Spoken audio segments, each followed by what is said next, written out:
and that our court system has nothing to do with justice. The priests of both medicine and law have been incentivized to implement a dark agenda on behalf of the Bilderbergers and their ilk. To protect ourselves and our progeny, we need to take a much closer look at how these two giant industries really work. Join me, Al Whitney, on In Defense of Humanity, Saturdays at 7 p.m. Central, as we expose the matrix and learn how not to consent to our own destruction.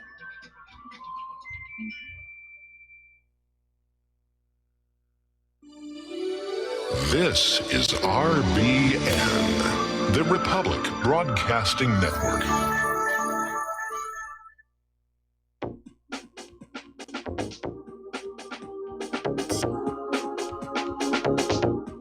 What Really Happened with your host, Mike Rivero. You're listening to the Republic Broadcasting Network, where you'll find out what the Fukushima's going on. And aloha, America. Welcome to our show today. It is Monday, March 11th, 2019, getting into the middle of the month here, start of a brand new week. We have got a lot to talk about. It's a very busy news day, and the phone lines are open. 800-313-9443, 800-313-9443. Mike is in our control room, ready to answer the phone, put you on the air with your comments, questions, and observations. So today is the anniversary of the Fukushima disaster. And it's also the birthday of the What Really Happened website. Today is the day, all those years ago, when I posted that first article about Vince Foster on what was then my animation resume website, which led to my blacklisting and decades of vilification and abuse and so forth. So going to get a little cupcake with a candle in it this afternoon, I guess. All right, let's get into it. Obviously, down in Venezuela, they are now in the fourth day of their massive, virtually nationwide blackout. Dozens are reported dead in the hospitals. They were on ventilators, breathing machines. The hospitals have now run out of gas for their backup emergency generators. And so it's an ugly situation. And of course, the U.S. media is saying, oh, well, it's the failure of the Maduro government to maintain the electric system here. But not many people are buying that here right now. And I'm seeing a lot of articles from places like Global Research up in Canada, which does really good things, saying this is very obviously a cyber attack on Venezuela. And one of the reasons is that they'll be on the verge of getting the system reconnected back up and running, and then another attack comes in, and another attack, and another attack after that. So this is definitely cyber war, and it's causing a lot of suffering and a lot of death.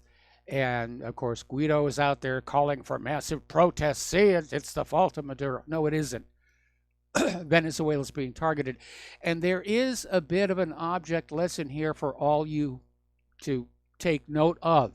Because if we go to war with a military peer like Russia or China, and they pop off an EMP weapon, we're going to be going through exactly what the people of Venezuela are going through right now. So please make the appropriate preparations to deal with that. There's no way of knowing when this is going to end, because apparently every time Venezuela gets their power system about ready to go back online, it gets taken down again.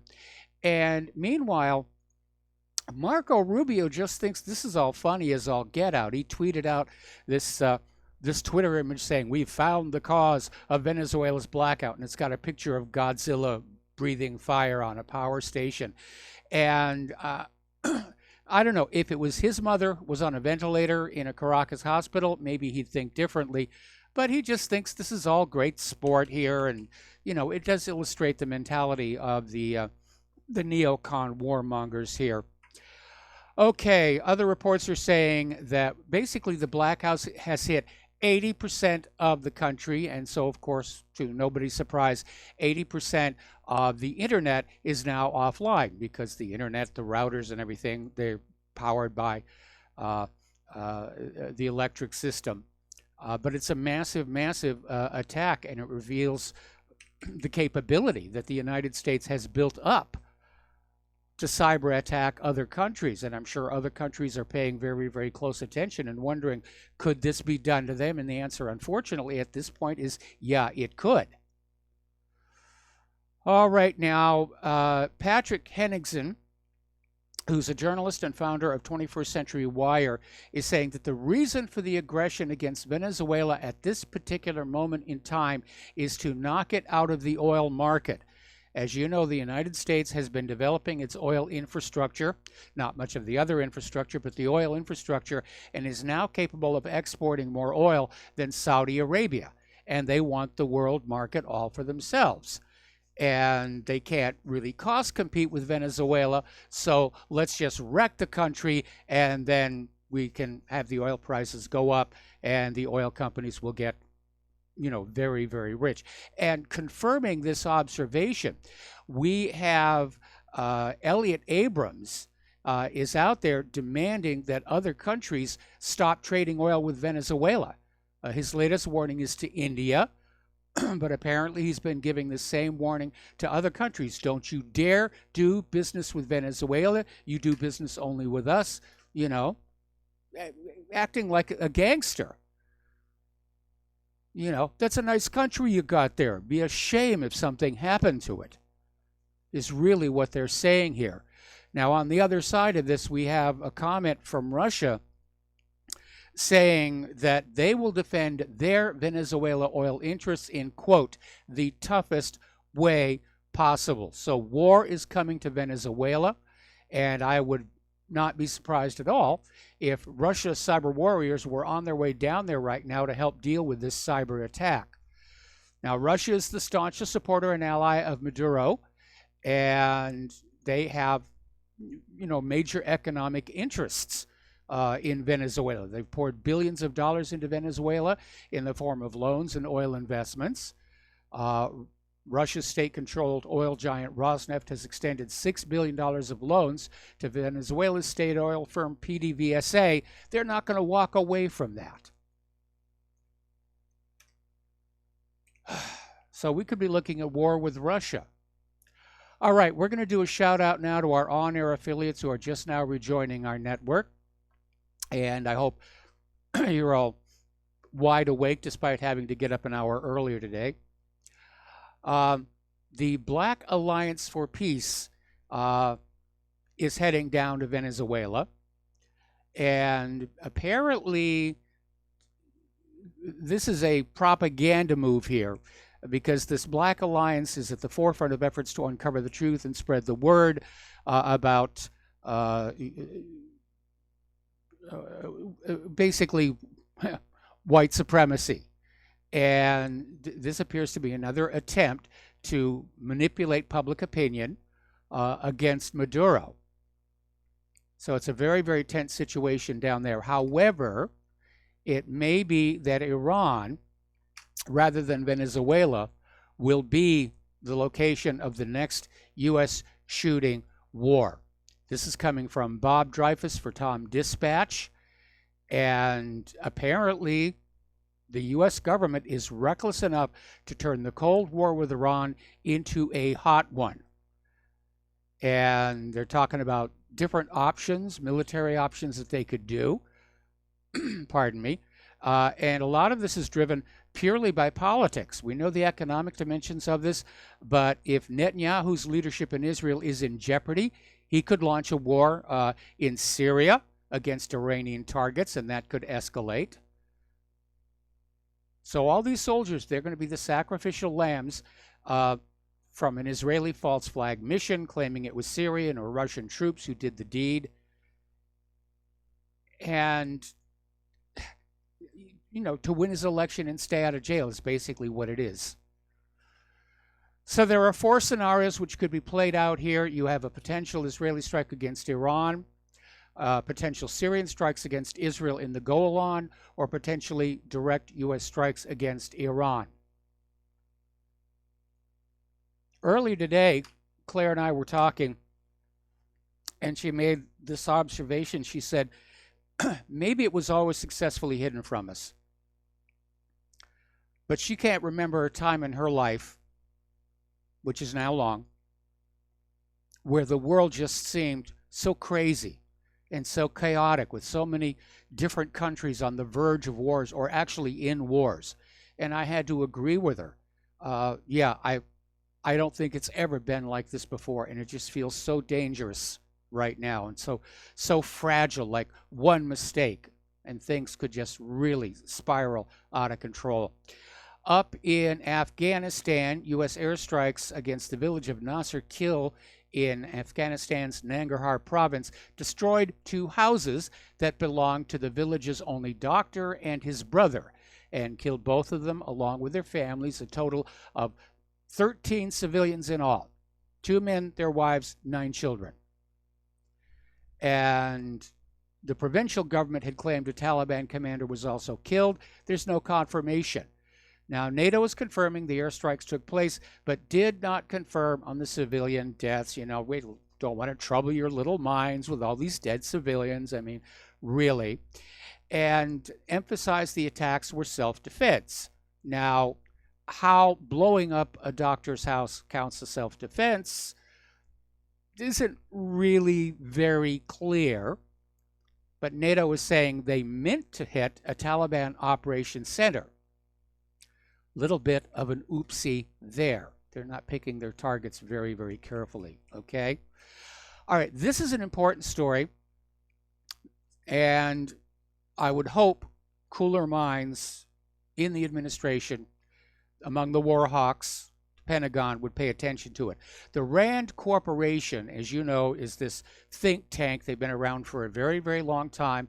They get all these government contracts to conduct these studies, and they were, not too long ago, handed a contract to run World War III simulations against Russia and China. And they ran dozens and dozens of them. And their conclusion was that basically the U.S. gets its rear end handed to it. So that despite all the money that has been spent, the RAND Corporation is saying the United States would lose against Russia or China. And of course, somewhere along there, they would turn the keys in those little missile silos here. And it turns out the reason for this is all this high-tech communication, this networking that the U.S. has been investing so much in and basing their training on. And as we already saw up in the Black Sea with the USS Donald Cook, it's easy to shut it all down. And that's where the U.S. is vulnerable. All this stuff works great in training and simulation and demonstrations, but in a real-world battle scenario, it can really get shut down. All right, we're going to take a phone call here from Frank in North Carolina. Aloha, Frank. Welcome to the show. What's on your mind? Well, I was going to caution you against eating the red icing. Against cupcake. Eating the red icing, the icing on top of the cupcake. Ah, okay. How did you know it was going to be red? Well, just in case. Oh, okay. It was red. All right. Just a couple observations, though. I understand that this weekend Trump was engaged in some campaign fundraising. Yes. So, I guess he plans to run for president again. So I guess that kind of confirms that, right? Yes. Okay. And the other thing was, I notice in my circles that, people I listen to, they seem to be kind of taking off the governor, or they're not holding back anymore. They're becoming very vocal in their displeasure with Trump's stupidity. And these are people that have been apologists up until recently. They've really been holding back, even though they were dissatisfied and very displeased. They've been kind of holding back and trying to make excuses for him. And I notice that seems to be changing, and I expect it's going to probably get worse But anyway, that's just a couple observations I had. Well, Trump. I actually got an email the other day saying, "How dare you turn on Trump? He's, you underestimate him. He's got a plan."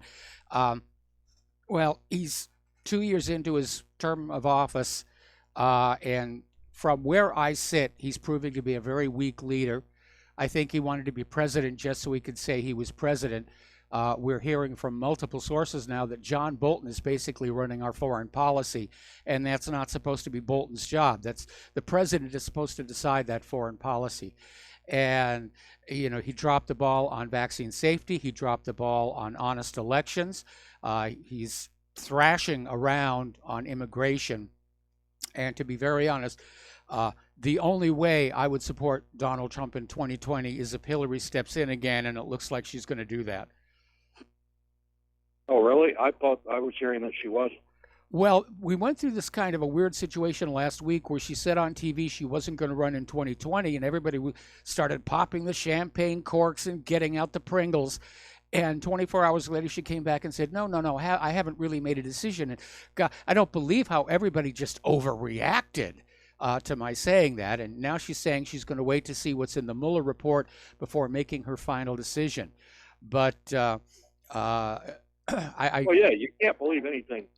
You can't believe anything any politician says, because they usually do end up doing the opposite of whatever they say they're going to do. But I saw a poll the other day on the news, just maybe Friday evening, that Joe Biden seemed to be top guy in some poll, followed Yes. by Bernie Sanders, followed by Pocahontas. Yeah, and Hillary was way down at the bottom. I saw that poll as well, and I'm delighted to see it. And again, we're going into another election year where we're going to have to vote for the lesser of several evils, which is still evil, and it's a stupid way to run a country. But I really do not want to see Hillary Clinton in that Oval Office. The Clintons have been a curse on not just the country as a whole. They've been a curse on our lives for all the quarter of a century now. And I really don't want Hillary in the Oval Office. Trump, again, is a disappointment.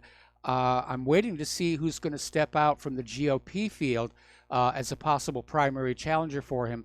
But given that the White House Communications Director just resigned his position to become a senior advisor to the Trump campaign, it looks to me like the GOP, they're going to basically throw behind Trump and run him again in 2020.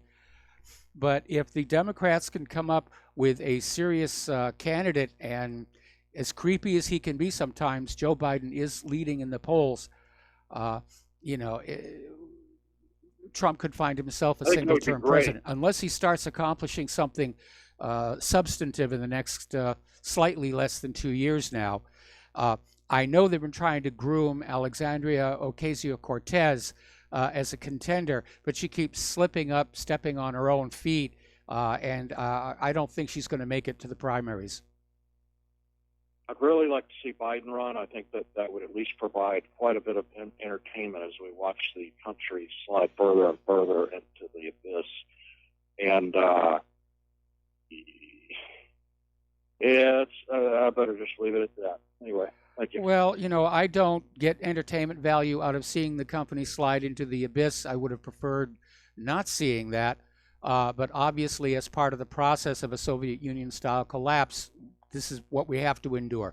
Anyway, thank you very much for the phone call, and we're going to switch over to Jim in Chicago. Jim, aloha. Welcome to the show. What's on your mind? Well, Michael, today I was reading Trump's budget proposal. Yes. And let me tell you, it is very much anti-American. There is nothing in there that's going to help the average American. There's nothing about infrastructure. There's nothing about more housing for the homeless. Nothing about maybe cutting back on the student loans. Nothing about any help from the drug company or anyone else to help the average person. So it's very much anti-American. Most of the money is going pro-war. to defense. It's a war budget. He's slashed domestic spending, and he's thrown all that money onto the war machine. Yeah, it's going toward the defense contractors and other things. So, I don't know if people really know this or they don't care to know. It doesn't matter if you supported Trump, you still support the man. There's nothing in this budget that's going to help you. Yeah, you're absolutely right. It's a war budget. And Right, and especially as far as the infrastructure, which we definitely need, there's nothing in there. no, there isn't. So I didn't support the man. I don't like the man, but I mean, at least you can throw Americans some crumbs. He won't even do that. No, it's a war budget. It is. Anyway, Jim, we got to let you go. Got to take a break for commercials. Sure. We'll be right back after these few words.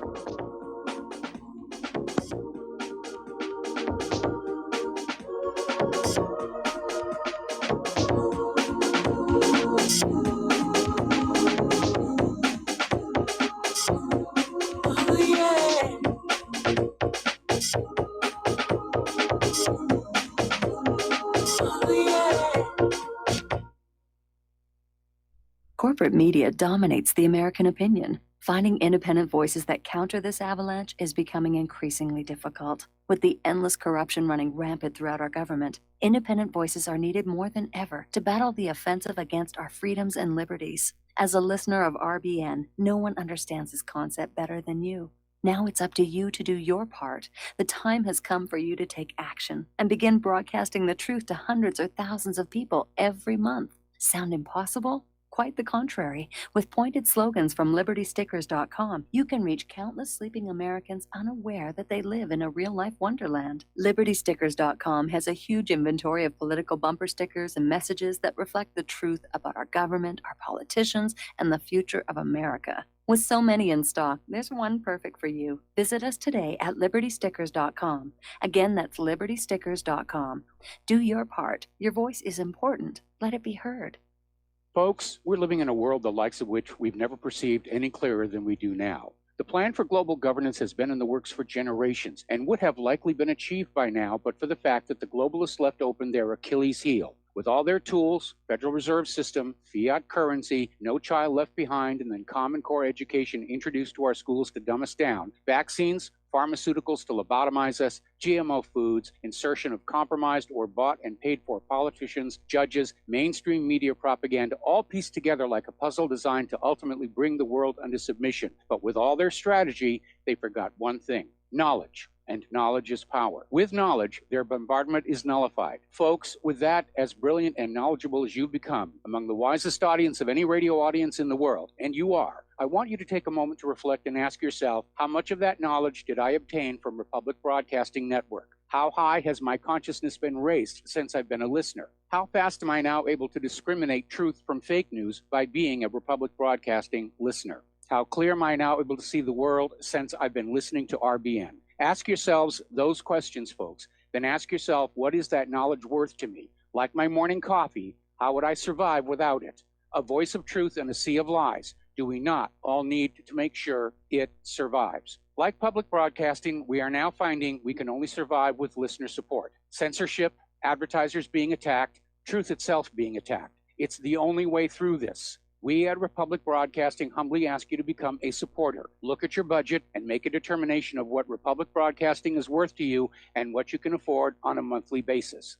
Go to republicbroadcasting.org and pledge 20, 30, 40, 50, if possible, 100 a month or more if it's affordable. Click the donate button and become a regular monthly donor. Assure both us and yourself that Republic Broadcasting truth will continue to flow like that morning coffee. The network thanks you.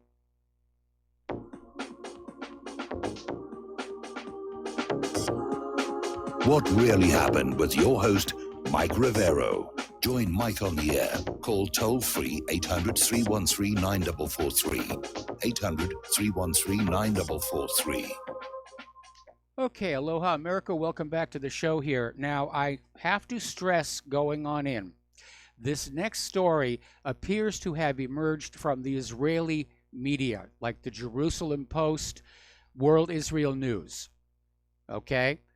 But the claim is that Syrian Deputy Foreign Minister Faisal Mikdad has sent a message through the head of the United Nations Truth Supervision Organization, Christine Lund, a notification that if the IDF does not leave the Golan Heights, Syria will attack Israel.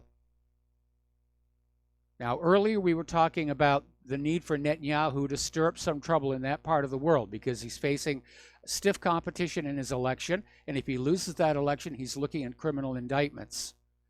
I would have been a little bit more trusting of this report if the United Nations had made some kind of an announcement, but so far I haven't seen anything. So is this laying the propaganda foundation for a false flag where Israel will blow something up inside Israel and say, oh, this is a Syrian attack, and the war will be off and running? Because Netanyahu is desperate. He's in a panic. Desperate people do desperate things. And people at that level of politics and corruption, they don't care how many people get killed as long as they get what they want here. Alrighty, apparently a prominent security expert is warning of the U.S. attempts to establish relocation camps for the ISIS terrorists and their family members who have fled from eastern Syria in the western deserts of Al-Anbar. And apparently the U.S. is planning to resettle these terrorists in western Iraq. Of course, Iraq hasn't apparently been consulted on this, but apparently Hazam al-Bawi was quoted in the Arabic language Al-Ma'ul, I'm not even going to try that one, news website, as saying on Friday that the U.S. aims to gather the ISIS terrorists in the western deserts of Iraq after withdrawal from the Bakuz region in Syria. So the U.S. is still out there trying to move people around there and acting like they're in charge of Syria and Iraq, even though both Syria and Iraq want the United States to go. More about Iraq. There's a development there as well. Once again, U.S. Army helicopters are rescuing ISIS commanders, and these U.S. helicopters helped these commanders escape Raqqa province. That included 6 helicopters flying in Al Rafadin region in Al Tabaka town in southwestern Raqqa. And apparently, one of the reasons for this is that these ISIS commanders may have intelligence that would be seriously embarrassing to the United States government were they to be captured by Syria. Okay, you're going to love this one. This is multiculturalism. This story came out of the Daily Mail, for what it's worth. And apparently, one of these ISIS wives has said that Yazidi women can be raped as sex slaves because it states prisoners of war are property in the Quran. And basically described her interpretation of the Quran as justification for the rape and murder of these Yazidi women taken prisoners as sex slaves, saying because the Muslim holy book defines prisoners of war as property, they can be treated as objects. When she was actually pressed for details, this woman replied that she really didn't know much about the Quran. It was just something she'd been told. So the propaganda is just out there on both sides. Alrighty. 90 refugee children have died due to unfavorable conditions of the Hasaka camp run by the Syrian Democratic Forces, which is one of the U.S. allies or U.S. supported groups in Syria. And apparently there are reports that some people were being tortured.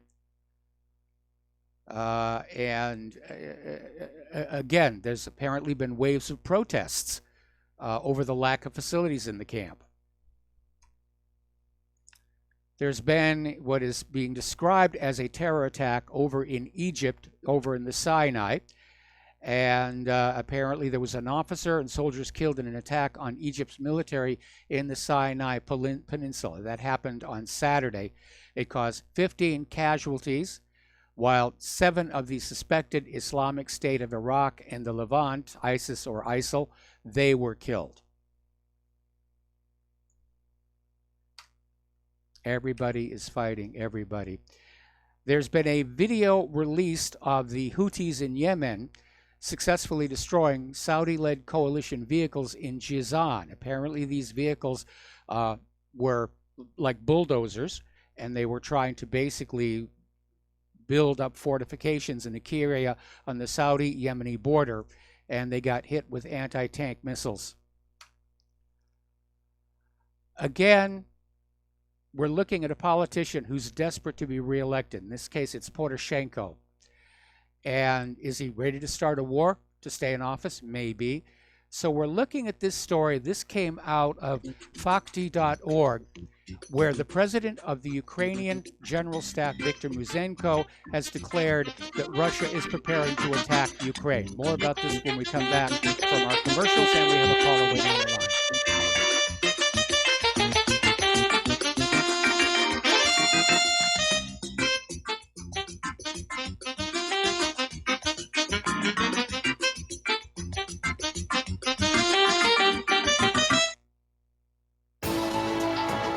You are tuned in to the Republic Broadcasting Network. Visit our website by going to republicbroadcasting.org.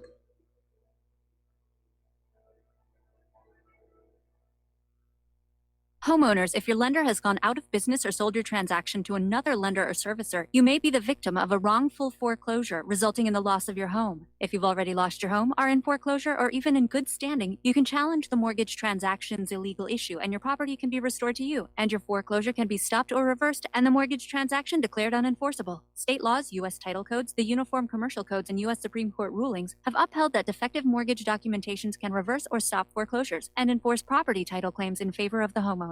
We are having successes in stopping the process of foreclosure, the enforcement of the foreclosure judgments, the sale of property, and evictions after the sale. We are not attorneys, and we don't give legal advice. We are a professional team of legal researchers, providing forensic mortgage audits and expert witnesses. We have the knowledge to produce the evidence and enforce laws regarding your legal issues. We've been in business for 12 years without a complaint. Consultations are free, and we provide a free title search to confirm if your mortgage has legal defects. Please call 855-253-3748. 855, the number 2, keep it today.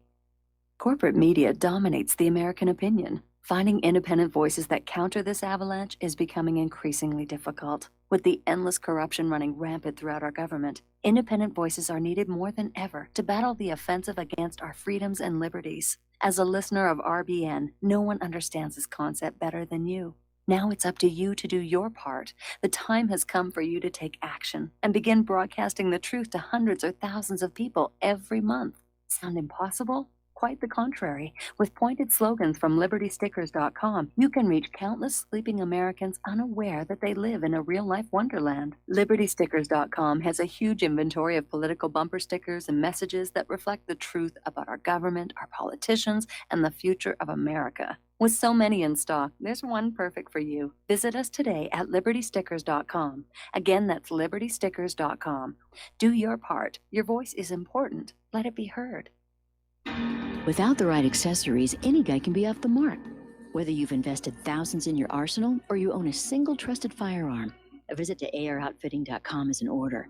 It's one of the finest online selections of tactical optics and AR parts and add-ons, like EOTech, quick target acquisition with no peripheral loss. Browse the full range of Nikon scopes and binoculars. AROutfitting.com can illuminate your world with Streamlight gun-mounted lights from keychain to large handhelds, up to 1,100 lumens.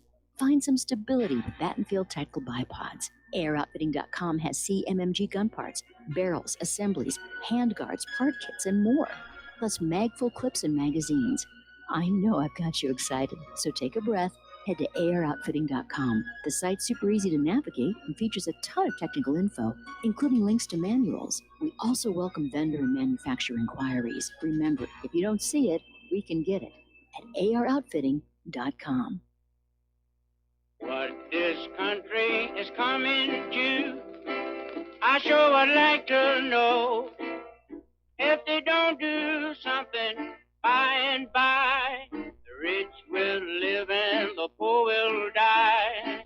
Doggone, I mean the panic is on. Can't get no way, can't draw no pay. And aloha, America. Welcome back to our show here. And I want to finish up on this story. And again, this may be something that's being driven by a national leader who simply wants a war to win an election. So the president of the Ukrainian General Staff, Viktor Muzenko, is claiming Russia is getting ready to attack Ukraine from the north, east, and south. Now, he's saying all of this without offering any evidence. that Russia was ending the formation of military formations that, together with special units, would make up the bulk of the invading forces. But again, to me, this looks like an attempt to just stir up Ukrainian patriotism and saying we must stay with Poroshenko. He's saved us from Russia. But I'm not buying it. Why would Russia invade Ukraine? Doesn't need to. There's another follow-up story here. This is from Fort Russ, and the former Minister of the Economy of Ukraine, Vladimir Lanovoy, is saying that Poroshenko is already preparing to leave Ukraine in the event of his defeat in the elections, which are scheduled for the end of this month. And if he loses his election, leaving the country is the only way to avoid criminal prosecution. So he's going to have to go someplace without extradition. I'm sure the United States will just take him on in and give him a nice home someplace, out there in some retirement community or something like that. Okay, we got a caller waiting on the line. Pat in Texas. Aloha, Pat. Welcome to the show. What's on your mind? Hi. Well, I think that people are looking at the whole story about Venezuela. Iran and Russia both want Venezuela. And we have an interest down there. Well, at one time we did, but we probably let it go. But we don't want those people on our shore, that close to our shore, because Venezuela's been doing maneuvers for war out there in the Gulf for years and years with F-16s or F-15s or whatever. And so they still have all that. They still have all that military. And that's really too close to us for somebody that hates us. And Chavez hated us. Pat, the United States has been trying to overthrow the government of Venezuela for decades. Wouldn't it make sense that they would basically keep their military prepared to hold off a possible invasion? I mean, look at the United States. They're invading here, they're invading there, they're invading everywhere. Every nation on earth knows the United States has become this belligerent rogue, and I'm sure they're all dusting off their military as quickly as they can. No, that's not the way I see it, because Chavez kept telling all his people to be, afraid of us, because the Bible says the wicked flee when no one pursues. But all those years that they've had our oil wells that they stole from, and they thought George Bush, he kept telling them George Bush is going to attack us because he thought he deserved to be attacked. But we didn't. George Bush smiles and they cuss him and all that. If we wanted them, we could have took them. We didn't like Grenada under Reagan. We don't want them. Well, Grenada was just an absolute pushover here. And, at one point, the United States did succeed in ousting Hugo Chavez in a coup d'etat, but it only lasted 2 days because the Venezuelan people liked their leaders. And I think we're probably going to see they're going to rally around Maduro. They're going to deal with the hardships of the blackout. I mean, Guido promised Mike Pence that half of the Venezuelan military would support him. But right now, more than 99% of the military are still backing Maduro. Well, you can't believe the vote. Do you believe the vote in Iraq when everybody knew that if they didn't vote for Gaddafi, that they'd end up dead or somebody in their family would be in a hole in the ground? Pat, did you look at what Gaddafi did for Libya? I mean, he raised the literacy rate, the standard of living. He built that magnificent waterworks project that was greening up the entire country. He got rid of that private central bank that was keeping all the Libyan people enslaved to debt, and he set up a state central bank and a value-based currency called the gold dinar that was so attractive the rest of Africa wanted to use it. Gaddafi did a really good job for the Libyan people. Not his own people. Our soldiers went out there and gave them all electricity that never had electricity. All they did in his hometowns and where all his 70 castles were. I mean, he Wait a minute, 70 castles? 20%. Where are you getting your information? Gaddafi had one official. Listen to me, Pat. I have a friend. Yeah, you I have a have friend. friends. Pat, listen to me. Pat, listen to me. Gaddafi had military. one official residence. He actually himself preferred to live in a tent on the grounds in the traditional manner. And, I think whatever your friend is, they're trying to feed you propaganda to get you to go along with No, supporting no. the invasion of another country. Oh, he was in the military, and they were living in one of the castles. The military was living in one of them. He confirmed all this stuff that everybody should know. I don't understand why it's so hidden right now. But I let think me because tell you it's what else. unbelievable and it sounds like propaganda. And Pat, I'm going to let Gotta you be go now. propaganda. We're going to switch over to Dustin in New Jersey. Aloha, Dustin. Welcome to the show. What's on your mind? Yeah, Pat, I don't know how old you are, but you need to really, if you have a computer, do some research. Go on YouTube, type in Libyan Water Project. Yeah. I have friends who were from Libya, and Gaddafi, the dude lived in a tent, okay? Yeah. Like, they had free health care over there, Yeah. free education, Yep. and you know who ruined it? Your country, your government. Your government. Yeah. Your government ruined Iraq. Your government ruined Libya. Your government with Saudi Arabia, Pat. Saudi Arabia, that's your friend. Them and Israel ruined Yemen, right? Yep. I mean, come on. Syria, arming jihadis. Pat, I hate to break this to you, but back in the late 70s, early 80s, your own government armed and trained bin Laden, and they were called moderate rebels. And, that we all know how that works out. So Yep. you need to really do some basic research. Your country is an empire, and it's going around the world like it's doing now in Venezuela to steal people's stuff, and that's it. And Well, if you it's don't- not just to I do know that, it's a but you hard- made a valid point here. The government of Libya was giving out free health care to the Libyan people. We certainly don't have free health care in this country. They were giving out free education to the Libyan people. Raising their literacy and their educational standards. We don't have free education in this country, and that's setting a bad example. The U.S. government doesn't want the American people saying, hey, instead of spending all of this vast sums of tax money on foreign wars, give it back to us. We deserve something back for all that money that we give you. The same thing was true of Venezuela. The reason they hated Hugo Chavez so much was that he was spending Venezuela's money on the Venezuelan people. And again, it was setting a bad example because, the Western so-called democracies, have this model of, you pay for everything, inflated prices. And the model there is to just suck all the wealth out of the people and keep them dumbed down. I mean, Libya never had Common Core. Venezuela never had Common Core. And even Bill Gates is now saying Common Core was an absolute disaster. And Mike, I want to remind Pat, where is ISIS getting the Stinger and TOW missiles from? A Stinger is an anti-aircraft missile, and a TOW is an anti-tank missile. They're just falling into their hands. Your own government has been giving these groups these weapons and using them as a proxy army. And it goes back to the Romans and the British and the French. It's the same playbook. And I know Pat probably don't want to hear that because, somebody told her, listen, our military is basically now a mercenary force. Yes. A Well, corporate kind of mercenary always force. has been. Yeah, like since the fruit, what was it? What was in Guatemala? The fruit, United Fruit. Yeah, What was United that Fruit. called? Oh, they were all over South America. They were in Cuba. Yeah.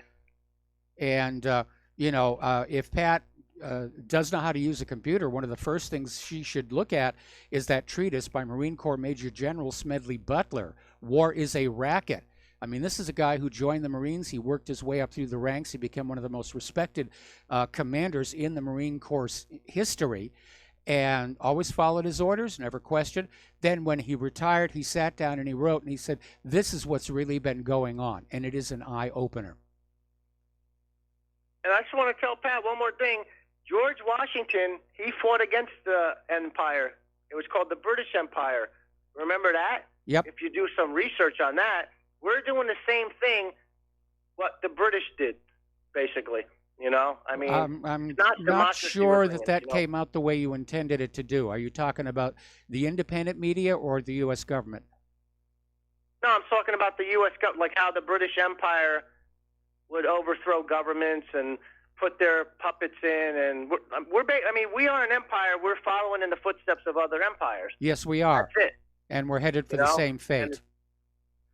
Yeah. And Mike, real quick on Trump, I just want to say, I supported him when I voted for him, obviously, and a part of me still supports him, but I can't vote for him anymore. I just don't like what I see now. And Mike, and I thought about this. If Trump really cared about us, the regular people, because he keeps saying that, he would have gave us the tax cuts first. You know what I mean? Yeah. He didn't. Yeah. Well, a lot of people are getting a shock now that tax season is here, and realizing all those tax cuts went to the corporations and the ultra wealthy. And a lot of people are seeing their tax, especially in the middle class, their tax bills actually went up this year. If everything was hunky-dory, how come we only had 20,000 jobs in February? Yep. Nothing is as it seems. It's all about perception. Yep. All right, Mike, have a good rest of the show. All right, thanks an awful lot. We're going to switch over to Ed in Florida. Aloha, Ed. Welcome to the show. What's on your mind? Hey, about Smedley Butler. He's one of the two Americans who rose from the ranks to win 2 Congressional Medal of Honors. I believe he also had the Distinguished Service Cross and the Distinguished Service Medal. So he was an American hero, one you'll never see today. But the reason why I called was the Gun Control Act of 2019, that it looks like it's going to pass the Republican-controlled Senate. You've got Bubble Boy Rubio who's going to vote for it. Chucky Schumer, the Democrat, has always advocated gun control, even back as far as I can remember in the 1990s. And there are at least Rick Scott, another Republican who, from the state I live in, definitely, has changed from pro-gun to anti-gun in the last 6 months to a year. So I kind of wonder how many Republicans are actually going to vote. So far, by the count, there's about 48 Republicans and 48 Democrats and at least 4 Republicans who will vote for gun control measures. And what this does is actually it strips you of your Second Amendment right. There is no, actually, it's just gun forfeiture. Think about it. There is no restitution, no notification, no right to an attorney, no due process. There's nothing. All it takes is a disgruntled ex-girlfriend or ex-boyfriend, a neighbor, anyone. We have that law here in Florida now, so you have to be very careful what you say, especially when you call in shows like this, Mike. Yeah. Because all it takes is a neighbor who says, okay, that not across the street. Guess what? You lose your weapons. And now that I think it's just a matter of gun registration to gun confiscation. It happened in Bolshevik Russia in the early 1920s, happened in Nazi Germany, happened in the 70s in Cambodia. Look at the state of Western Europe today, because these people cannot control, the Muslim hordes, which if they were armed, Western Europe would not be falling today. And look at England. There's serious talk about them banning knives because they've taken all the guns away in the early 90s, mid-90s. Now it's gone from gun violence to knife violence, and they want to take knives away. When you look at the stats, more people are killed with hammers than actually semi-assault weapons. So it's kind of ludicrous to think that, just because you take knives away, people are going to stop killing each other. Yeah, it's absolutely ridiculous. People who reach that point, they're going to use whatever's there. In fact, this is part of the culture of Great Britain, but there are a lot of people every year who are blinded and seriously maimed by having a beer mug shoved in their face. And I think it was about 6 years ago, Britain actually passed a law outlawing glass beer mugs, and now they're all plastic.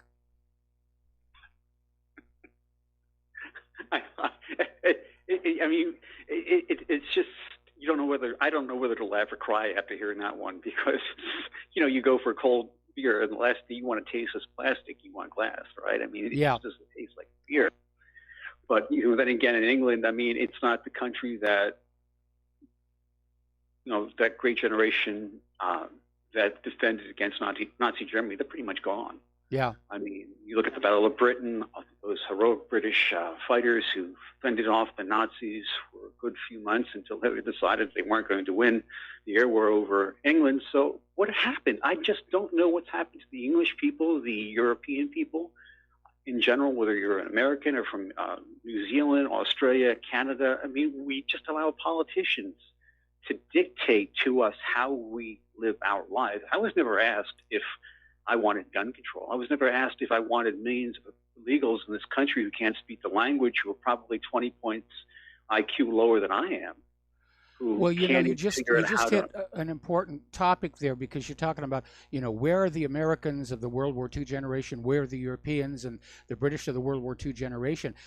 This globalist influx of all these other cultures is diluting the national identity of the indigenous people. And, they don't look in a mirror and see themselves anymore as they once were.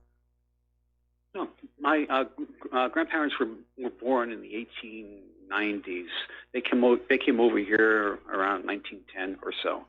Now, my grandmother went back to Germany for the last time in 1973, and it changed then. I'd hate to see what her heart would be broken if she saw what her country looked like and what it is today. I mean, I think my grandmother died before, and my grandparents died before Germany became the third world nation, because we're living to see that now here in America. Yes. And going back to gun control, once they do take our guns away, it's just a matter of how many people will comply. Good 90% probably will turn their weapons in. I mean, your semi-automatics, your pistols, anything over 5 rounds in a magazine. And it'll be like the 1996 Gun Registration Act, which was, in my opinion, unconstitutional. But then again, we have a lot of laws in quotes that are unconstitutional today, Mike, that would have been unthinkable 50 years ago. Well, the bottom line is the federal government is becoming afraid of the general population. They're looking at the yellow vest protests and they're getting nervous. Okay, Ed, got to let you go. One last take question, a break Mike. for commercials. One last statement. We need to get rid of all the special interest groups from APAC all the way down to big pharma.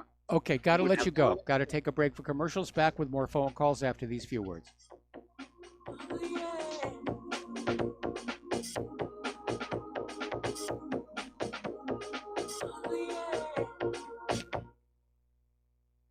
Hi, folks. CBD is the home run hitter for health right now. Why, you ask? Because of what it does for the body. Unfortunately, I can't tell you all about the benefit. There's reasons.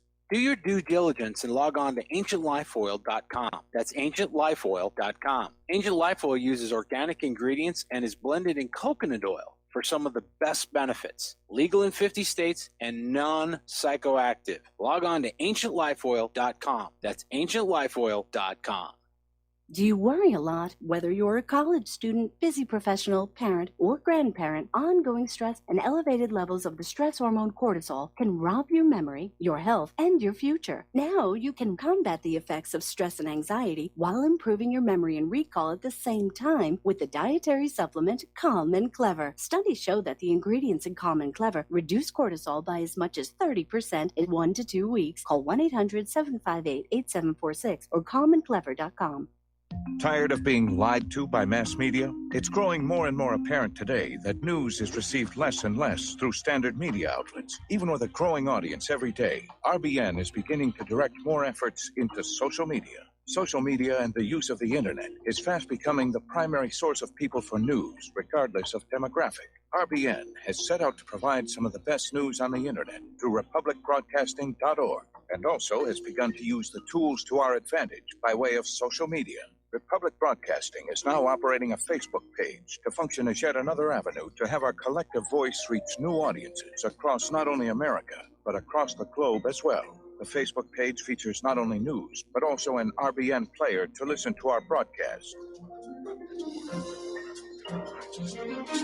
Get involved by visiting facebook.com/Republic Broadcasting and liking our page and share it with your friends and family, because you can handle the truth.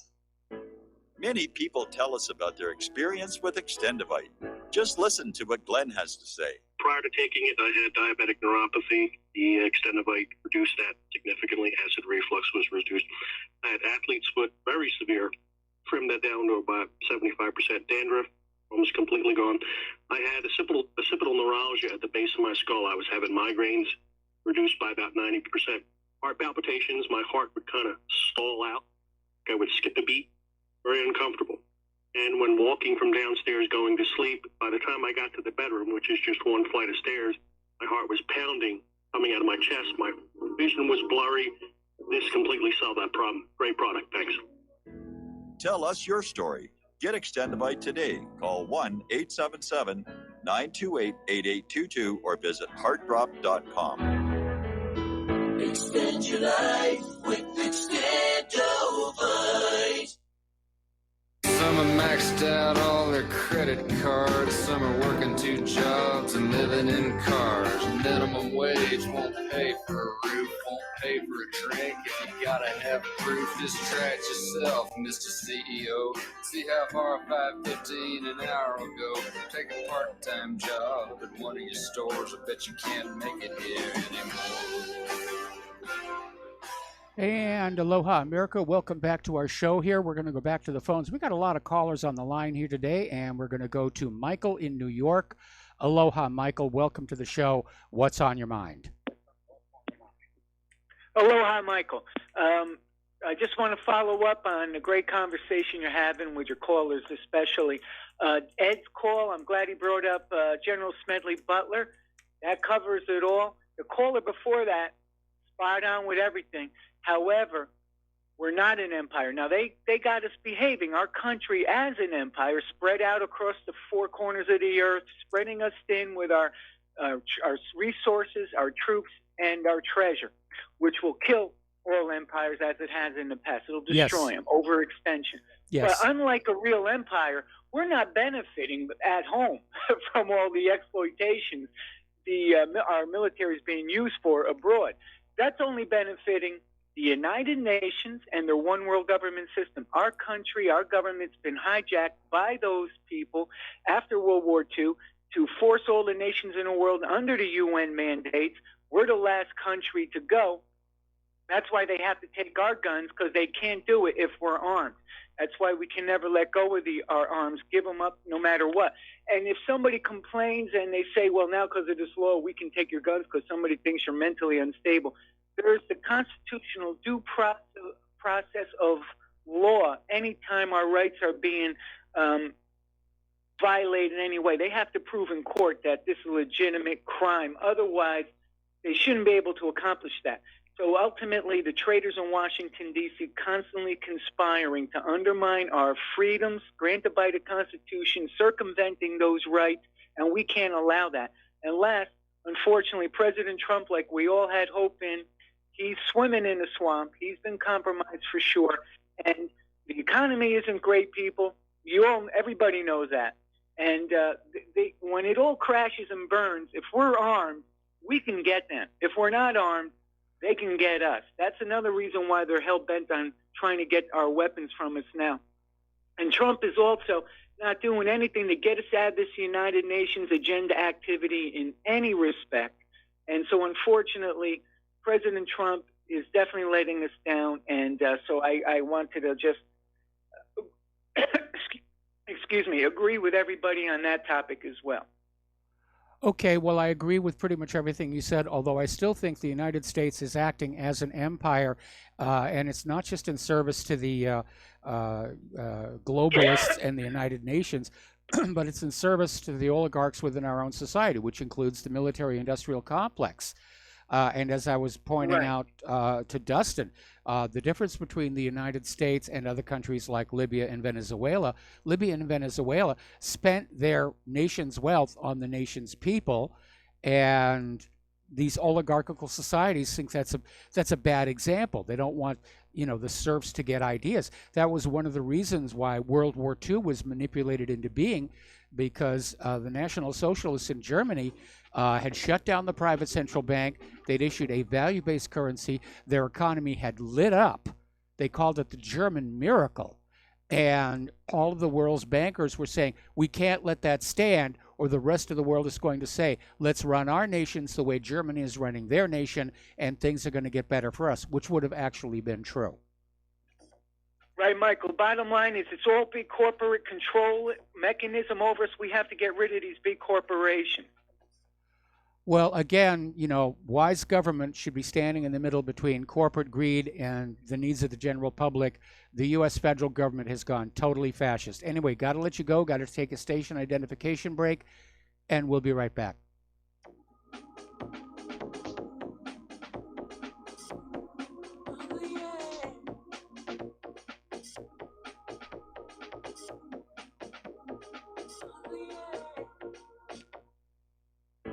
Extend your life with Extendovite. When your doctor tells you you have bad cholesterol or blockages in the arteries, what do? When diet and exercise is not enough, we try medications and hope for the best. For the last 2 decades, I have been telling people about a natural method to help solve these problems and more.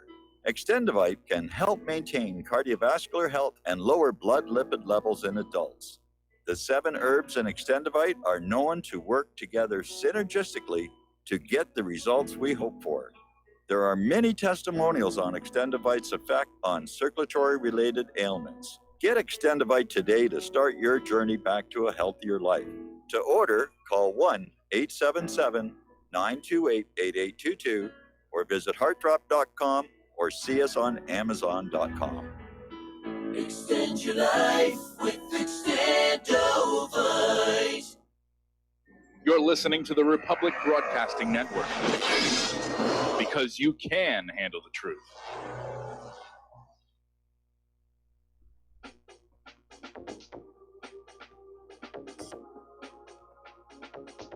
What really happened with your host, Mike Rivero. The history the government hopes you never learn. Here is your host, Michael Rivero. And aloha, America. Welcome back to our show here today. And we're going to go right back to the phones to Jim in New York. Aloha, Jim. Welcome to the show. What's on your mind? Hi, Mike. How are you? A couple of things real quick about the last call about the government and Trump are under control of something. Because every day when I hear Sean Hannity, who I like, go over this mantra of the A, B, C, D, E, F, G of what the Democrats did and what Trump didn't do, and nothing happens every single day, I just say, you know what? Good luck to you, Sean, and I just turn to another station. I can't tolerate that anymore because they're all under control of something. It could be carrots, it could be sticks. Okay. Now, but the main reason I called is to talk about the expansion of an empire and financial collapse. Because I have an interesting take on that. Before I say that, Voltaire is quoted on a website that the eventual result of fiat currency is that it'll be worth zero. I'm sure you saw that quote somewhere. Yes. And so I tell people, did you ever notice that the prices only go up, but they never go down?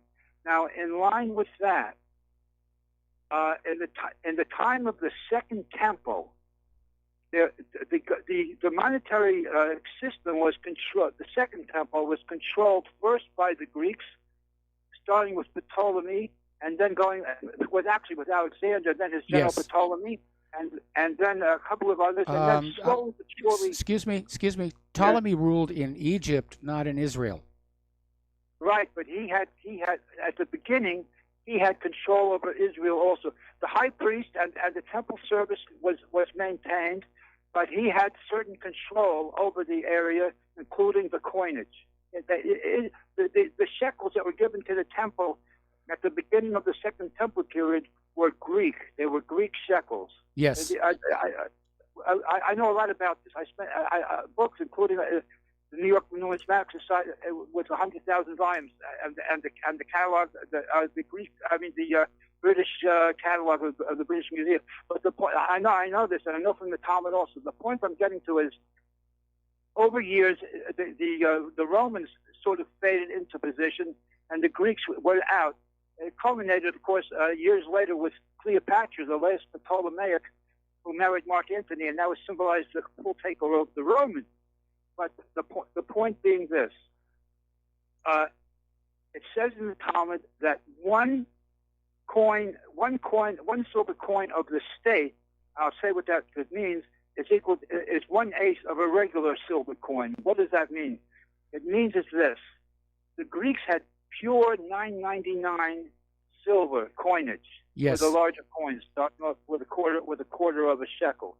They call it a tetradrachm, some people would call it. Tetradrachma. Now, right, but I think they actually pronounce it a tetradrachm, but I'm not sure. But anyhow, what happened was, as the Romans took over and developed a worldwide empire, they started mixing in garbage with the silver. Yes. And that's why the Talmud says that's called the coinage of the state, which means the Romans coinage. So what happened? So what my point is this: in America in 1964, all the silver, 100% was taken out of the quarters and the half dollars, etc. Yes. And a quarter from 64 is worth about $3.50 from the silver. Yes. So that's my point. And this is because of empire. The Romans did it, and the Americans are doing it even bigger. Yes. Yeah, they are. That was my point. Okay. That was my point. All right. Well, thank you very much for the phone call. We're going to let you go and switch over to Fred in Michigan. Aloha, Fred. Welcome to the show. What's on your mind? Yeah, Mike, love your show. I guess I'd like to say that, the gun grabbers always want to attack the objects. And, now they're going to ban knives and there's baseball bats or, my God, frying pans or whatever. And I look at a movie like The Godfather, okay, man, Godfather 3, I think it was, where Don Corleone, Michael Corleone, wanted to go and off this guy. And he sent his I think it was a Vatican financier or something. And they scanned him, they checked him out, everything like that. And he said, I want to whisper in your ears. And he took his eyeglasses off to stab the guy in the jugular. Yeah, I remember that one. Yeah, so it's like, well, what's next? But I guess the topic I'd like to talk about, and I'd like your expertise, opinion on, we did not have TV for many, many years, and my mother was going to live with us. And so we got TV because she liked the Weather Channel and Animal Planet and all that kind of stuff. But anyways, long story short, we watch HGTV or The Cookie, Beat Bobby Flay, all that kind of stuff, instead of mainstream news. But I've been seeing something very particular on all the commercials I see nowadays, and they're all multicultural. You have black guys with white women. You have black women with white men. You have Latinos. You have Asians with blacks. Are they trying to homogenize this? What is your opinion? Yeah, on that? definitely. That's been a trend in advertising. They're pushing the agenda. In fact, have you noticed this rather disturbing trend of commercials where the woman is always the smart one with a solution, and the guys are always looking dumb? We see a lot of those. And maybe I'm hypersensitive to it because I worked in advertising many, many years ago, and I know how these things get put together. So what you're saying is, and I see it as programming because it's just so right in your face now, where it wasn't like a year or two ago. So what do you think the agenda is? Why are they doing it at this point in time? Well, I think it's actually been building for a lot longer than you've noticed it. And again, it's to just sort of acclimatize us to the idea of multicultural families, which, by the way, I don't have a problem with, okay? But they're also pushing that anti-white male agenda. And that is very disturbing to me. Gotcha. Hey, thanks, Mike. Love your program, buddy. All right, thanks an awful lot. We're going to let you go, and the phone lines are open. And we're going to do a shout-out now to our on-air affiliates who are just now rejoining our network. Over in France, the Yellow Vests are continuing their protests. And apparently, over in the city of Tarbes, there were 450 protesters on Saturday. A small group of them basically broke into the local Masonic temple, threw rocks at the building, got their way inside. They overturned furniture, trashed the esoteric art, and stole 4 ceremonial swords, which were later returned. And I still think the violence is by agent provocateurs, because this other story that we have over in Global Research is showing that France is becoming much more repressive or suppressive of the Yellow Vests to the detriment of the liberties of the people of France. They're becoming a very regressive country right now. All right, we have another caller on the line. Layla in Canada. Aloha, welcome to the show. What's on your mind? Hi, Mike. I'd like to discuss Venezuela and Yes. what's happening there and their relationship with Mexico. As you may know, the new Mexican president came in, and Sunday was 100 days, and he's made some very expensive. He's instituted some very expensive arrangements with Social Security, and they've been downgraded. The country has been downgraded by not only S&P but the other rating agencies. Mexico has had an on and off relationship with Venezuela, and that's also affecting what's happening there.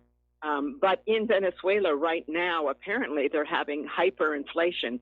The stories of a lack of food is apparently, from eyewitnesses I've spoken to, are not accurate. Yes. There is food, but the cost is kind of like it was in the Weimar Republic before the Second World War, where you had to take a wheelbarrow full of money to go buy a loaf of bread. Yes. So I think the same forces that were at work at initiating World War II by bringing down the Weimar Republic and destroying Germany's profitability. And remember, it was the Zionists that initiated BDS that they now object to now that it's directed against them. Yes. They initiated a boycott of all German products, which of course the British were very happy to go along with, because they couldn't compete with Germany's efficiency. Well, now we see the same kind of trend occurring in Venezuela. Now, Venezuela is the biggest oil reserve that we know of today, but it also is very rich in numerous other minerals. So Maduro, who followed through on the previous president's policies, it's called Chavismo.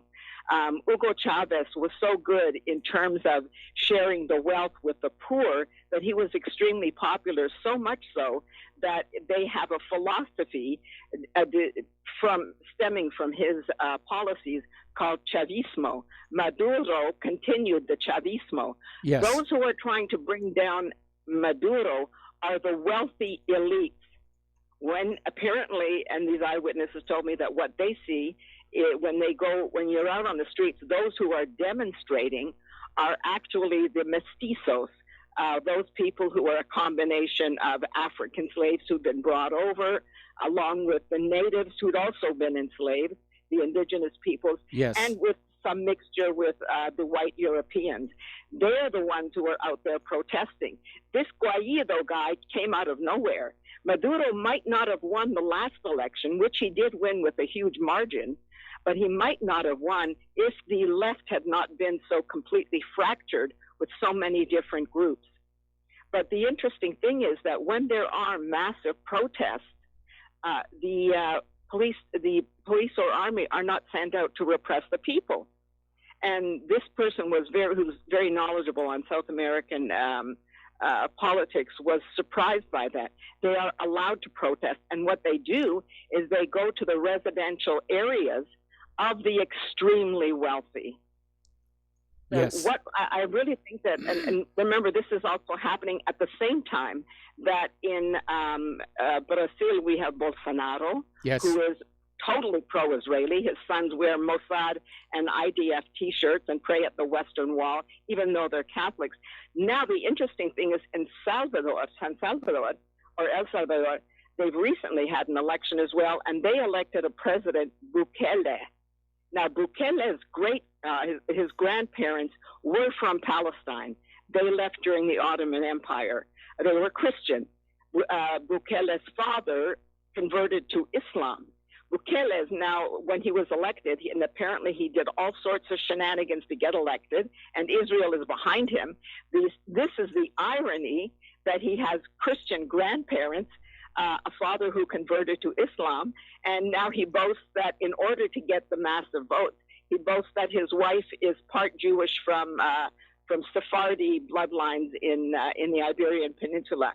So Israel has its hands all over South America. Now, with Mexico if they do have this hyperinflation, and it's going to, sales have dropped and the ratings have dropped, their wealth, of course, stemmed from all the jobs that were sucked out of North America and sent to them. So that destroyed our power base, our economic power base, sent it to Mexico. Now they're stirring up Central America and South America, and we know what happened in Argentina and Chile. It's going to be a nightmare. We are headed for certainly some kind of economic disaster that is grossly manipulated. Yes. I mean, even the Bank of Mexico, which is, of course, controlled by the Central Global Bank, has downgraded Mexico's forecast. So some people have joked that the wall should be put up when what is his name? They're calling him AMLO because he uses 4 names. Obrador is the very last name, Lopez Obrador. But this president, people joke that we need a wall to keep Americans in because he doubled the minimum wage, Yes. Made it much easier to get welfare and a bunch of other things. So people were saying that there was going to be a flood back to Mexico, including Americans. But instead, what is happening now, it's gone out of control. And I read in the Japan Times that they see him as a one-man show. No one else he's always out in front of the microphones, much like Trump was always on Twitter. Lopez Obrador was always holding at 7 a.m. every day. He has a press conference. Well, that is also beginning to backfire on him. So we have to be prepared for not only what's going to happen within the U.S. and ultimately Canada, but both Canada and Mexico have always ridden the coattails of a prosperous U.S. Now that the U.S. is declining, we're still on those coattails. They're going down. Meanwhile, Israel is very gladly involved in it, just like they did with the cycle of so-called Arab Spring. They Yes. instigated all the chaos throughout the Arab-speaking world. That's going to happen, I believe, throughout South America, Latin America, and it's going to be, meanwhile, they've got walls all around Israel. I'm sorry. I see almost this is a dark drama, a dark comedy.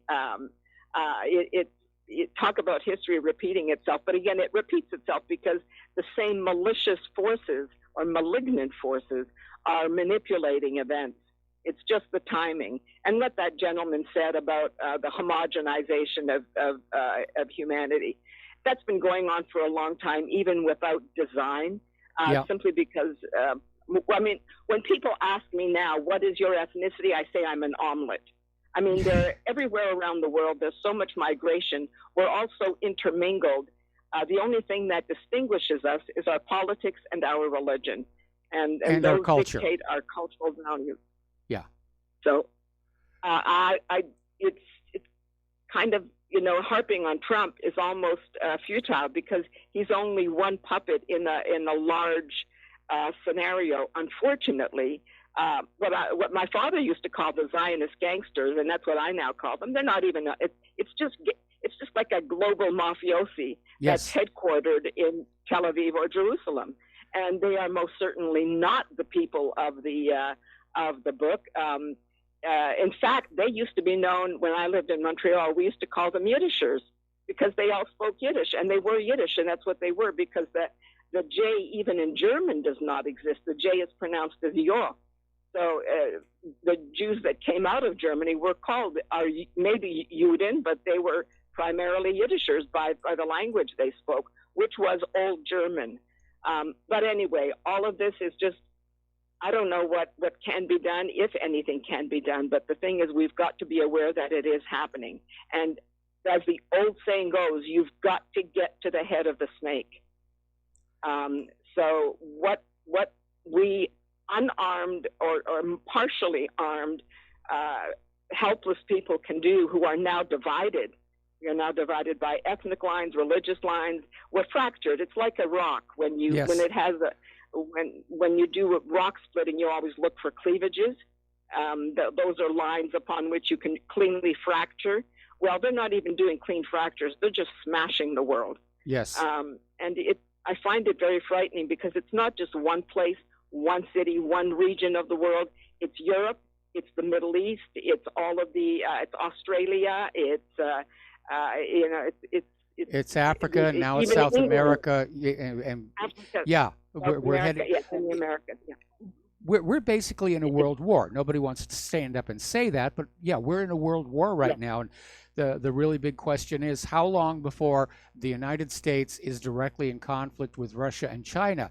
And if you go back to that earlier story about the RAND study about how the U.S. military, even with all the money they have cost, would not be able to prevail against Russia and China in a conventional war, you know that if the United States government mixes it up with Russia and China, at some point it will go nuclear.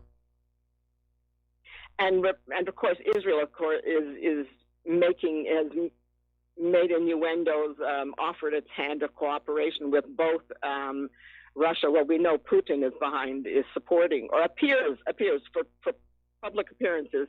We believe that Putin is a stabilizing factor with Netanyahu. I don't trust Putin. That man can go anyway, just like our Trump did. And as for China, God, that's a frightening concept. But both of them, the old Chinese empire was very powerful. And we have to remember the Opium Wars, where Britain intentionally created addictions that affected the whole country. And China Layla, has a real gripe. Yeah, Layla, I'm sorry to do this. We got to take another break for commercials. We'll be back with another phone call after these few words.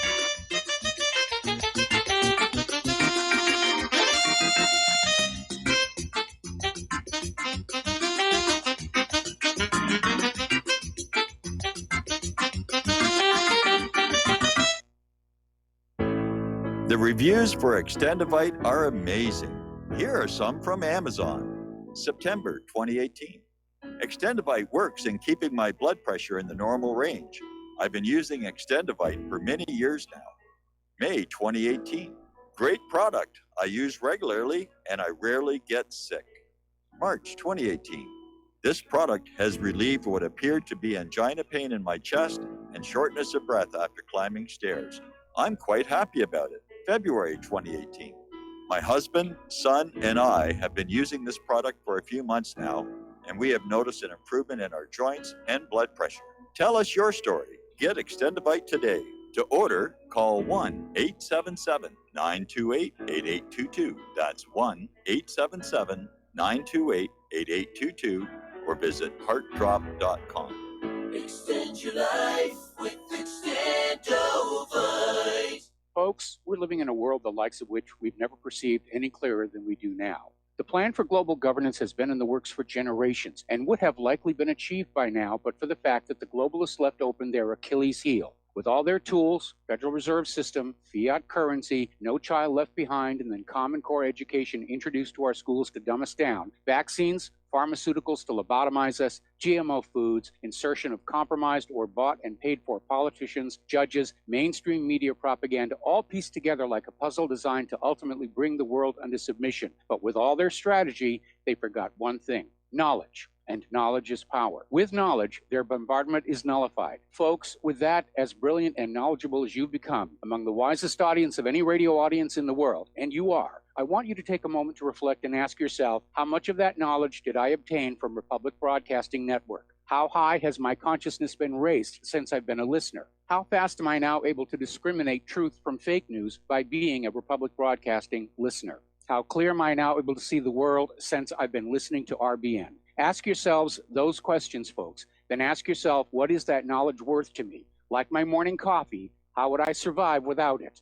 A voice of truth in a sea of lies. Do we not all need to make sure it survives? Like public broadcasting, we are now finding we can only survive with listener support. Censorship, advertisers being attacked, truth itself being attacked. It's the only way through this. We at Republic Broadcasting humbly ask you to become a supporter. Look at your budget and make a determination of what Republic Broadcasting is worth to you and what you can afford on a monthly basis. Go to republicbroadcasting.org and pledge 20, 30, 40, 50, if possible, 100 a month or more if it's affordable. Click the donate button and become a regular monthly donor. Assure both us and yourself that Republic Broadcasting truth will continue to flow like that morning coffee. The network thanks you. We will not go down in the night without a fight.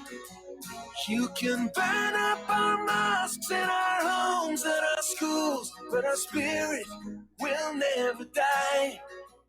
We will not go down in Gaza tonight. And aloha, America. Welcome back to our show here. And once again, I'm going to put on my beggar's robe and cry alms for the poor, because Republic Broadcasting does need your support. As I pointed out many times before, nobody's getting rich in independent media if they're doing the job they should be doing. Unfortunately, some of the independent media has sold out. They've become compromised, and all of a sudden they got millions of dollars to build studios and try and basically capture the people who don't trust the corporate media anymore. Republic Broadcasting isn't like that. We're kind of humble. In fact, we've got more humble than any other independent media outlet that's out there. And you can see what's going on around right now. And if independent media goes away, if Republic Broadcasting goes away, then the corporate media is going to convince America to march into another war, and then another war, and then another war, and then another war. Because that's what the U.S. government wants to do. And the clearest proof of that is looking at Trump's proposed budget. He's slashing domestic spending. He's taking all of your money and he's giving it to the military. It is a wartime economy. They don't want to admit it, but that's exactly what that budget says. It's a wartime economy. We're going to neglect the nation. We're going to neglect the people. We're just going to keep on banging out those bombs and bullets and the rest of it. So if independent media is to survive, it depends on you. So just as a thought, and this goes back to something Carl Sagan said a few years ago about how America spends more on pizza than it does on space exploration, which is actually true. Maybe consider having one less pizza a month and instead donate that money to Republic Broadcasting. And because every little bit will help. And if everybody listening to my voice were to chip in, the equipment is wearing out. You have no idea what it takes to keep all of this stuff running. I've lost track of the number of computers I've gone through since I started this 25 years ago. Been through, this is, I think, my third mixer. It's just never ending. It really is. So if you can help out, the postal address to send a check, money order, or if you prefer anonymity, cash, is Republic Broadcasting Network, 2251 Double Creek Drive, number 302, Round Rock, Texas, 78664. The phone number where you can make a credit or debit card donation or pledge to be a recurring subscriber is 800-724-2719, extension 1 during business hours, extension 3 at all other times. The network thanks you. Every little bit is appreciated. There's no such thing as too small of a donation. All right, we're going to go back to the phones here. Raleigh in Minnesota. Aloha. Welcome to the show. What's on your mind? Hey, Michael, I'm actually fasting today and the rest of the week just so I can make a donation to RBN. It's definitely worth my money. The only type of entertainment that's free is government entertainment, and they get it from our taxes anyways. So I'm definitely going to make an investment with RBN this week. Mike, Thank you. I was going to mention last time I was on your show, that side of my hemisphere that stored information about kratom, Metrogona speciosa, Yes. I couldn't retrieve it. And I wanted to share with you a little bit about kratom, and I'm really glad that I could, share some information for you, especially since Claire has used it, and for the listeners as well. So I actually had taken some of my all-natural Adderall just earlier just to keep up with Layla. She's a wealth of information, but Yes, she is. Kratom is a very good source, a supplement, if you will. It's kind of a catch-all in Southeast Asia for all sorts of ailments. It's for chronic pain, weight loss, anxiety, depression. And it helps focus, and it's an energy enhancer, and it makes really a productive workday, to be honest with you.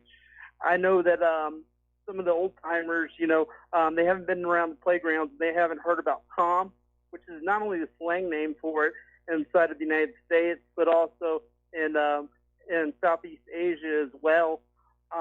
It is going to be scheduled as it's going to be a Schedule 1, in the same class as heroin pretty soon. It's on wobbly, shaky grounds right now.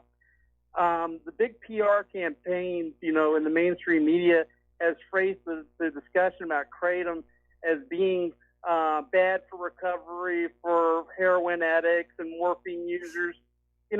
So what? What about it? People that never done those drugs before, and just one of the things that I just mentioned, energy and focus. I watched The Doctors, which is a show on BBS, and they never had CIA propaganda on CBS. But they Well, had it's not CIA propaganda. It's corporate pharmaceutical corporation propaganda, because they don't want anything coming into the American marketplace that is lower in cost and more readily available than their prescription opiates. They've built up this huge infrastructure of pushing opiates, which has resulted in a lot of deaths. So yeah, they control TV advertising. Stay on the line, Raleigh. I'm going to come right back to you after these commercials.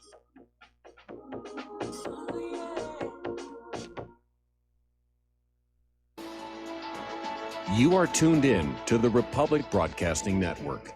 Visit our website by going to republicbroadcasting.org.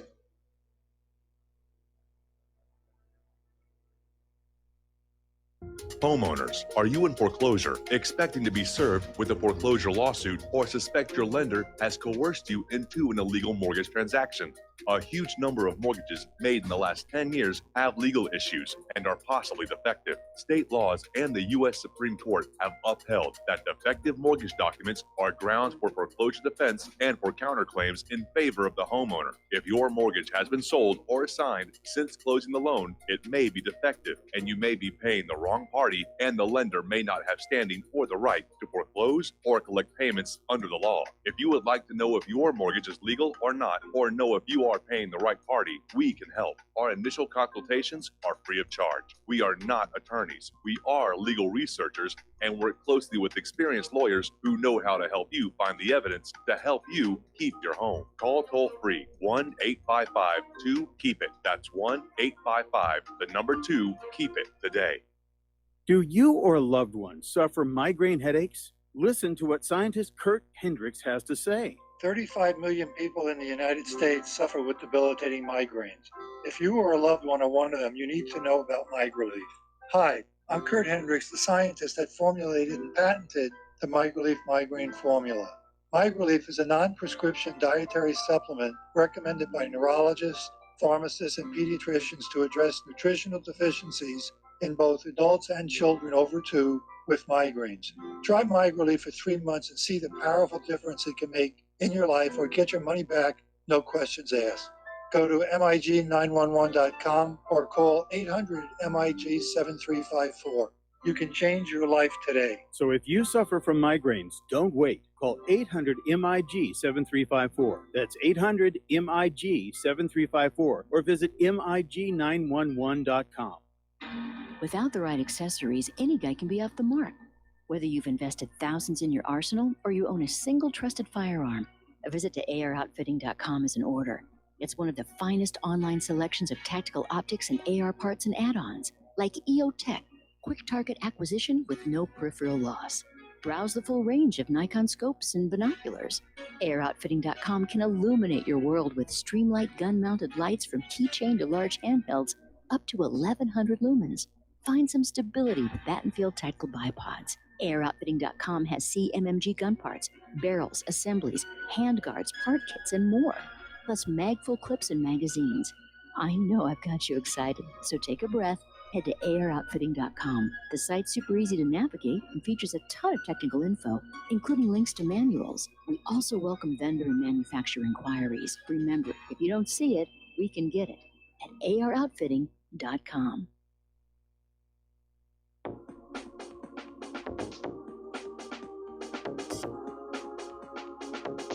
What Really Happened with your host, Mike Rivero.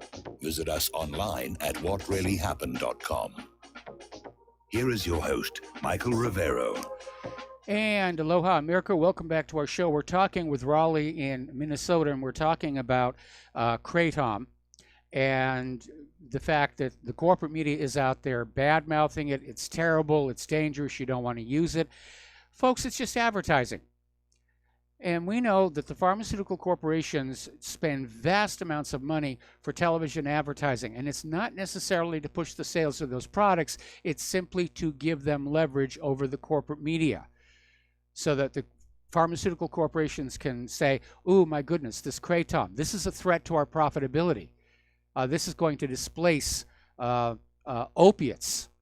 And so they'll call up their contacts at the corporate media and say, "We need a negative article here, and we've got this. We just came up with this, scientific report by a scientist who works for us that says it's bad stuff." And again, it's basically very cleverly concealed advertising. And there's nothing new with that. There's nothing new with that at all. Very often, pharmaceutical corporations, they'll actually create these shell foundations that sound like they're operating in the public interest, and they'll say, "Oh, well, you need to go this way." It's all part of the game here. Anyway, Raleigh, yeah, it does look like they're going to schedule it. And have you noticed this fight over marijuana? I mean, some states have legalized medical marijuana. We have medical marijuana here in Hawaii. Those few states that have legalized marijuana for recreational use, have you noticed the pushback that's coming from the alcohol and tobacco industry? It's all about preserving their market share. And the last thing they want are for people to start using recreational materials or even treating their own illnesses with stuff that they can make at home or grow out in their backyard. And that's what this is really all about. Yeah, I absolutely agree with you. And the experts have been making their circuits on talk shows, holding a bag up of kratom like it's spice or bath salts, because they did that a couple of years ago. And they framed the discussion in the same way, saying, like, "I have no idea what's in this substance right here. It's just like truck stop spice, and it's 40 chemicals of compounds. Oh, that's such a mystery what it is, It's one ingredient. It's kratom. Yeah, they just take it it's from a the tree. plant. They take the leaves, they dry it, grind it up. That's what the ingredients. And it's amazing. We should be seeing the same scrutiny over all those adjuvants in vaccines, but the vaccines make money for big pharma, so we're not going to talk about them. We're gonna go after alternative medicines. And I remember when they tried to ban colloidal silver. And they did succeed for a while, and the public outcry was intense, so they descheduled it but limited the parts per million that it could be at. But it's not really in the public interest. It's all about keeping pharmaceutical corporations profitable. They'll stab your arm with a long needle to stop your pain. Do you have tracks and stuff like that? Yeah. Ignoring the natural law that you could find healthy alternatives.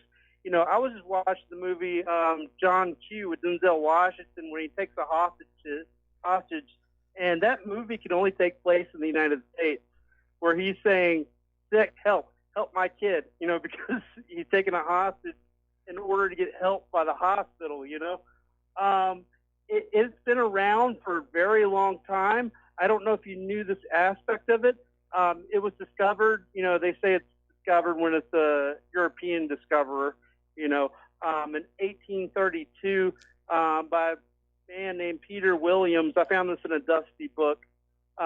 He was a member of the East India Trading Company, that opium, British, drug front company. Yes. And he did everything he could to get rid of this drug, but still, or I shouldn't say drug, but like this, this great, source of, beneficial medicine, and he did everything to eradicate it and pretty much kept it with him because he was afraid that if this thing was around that nobody would want to do opium anymore. And it's really odd because we see history repeating itself where people are worried that people won't be interested in doing Percocets anymore. And I got to tell you, it is a better buzz, you know what I mean, doing kratom. And I will say this, Michael, have you ever heard of big things come in small packages? Yes. I actually do less amount than they recommend on the package because if you take too much of it, your brain gets indigestion kind of thing where you can't function as correctly. if you take Yeah, the Claire least noticed amount that of it, she only takes a little tiny bit just to take the edge off the pain, and now that she's starting to finally get better, she's taking even less of that. Um, there was one time when I had done something dumb to my ankle, and I tried some of the kratom, and I'll be very honest, I did not like the way it made me feel. But then, of course, that isn't why I took it. Anyway, listen, Raleigh, we're going to let you go. We're going to take one more phone call, and then I'm going to shut the phone lines down because I'm way, way behind on the talking points. So let's go to Kevin in West Virginia. Oh, we lost Kevin. All right, so the lines are closed. And let me get on back here to the news because there's a lot going on here.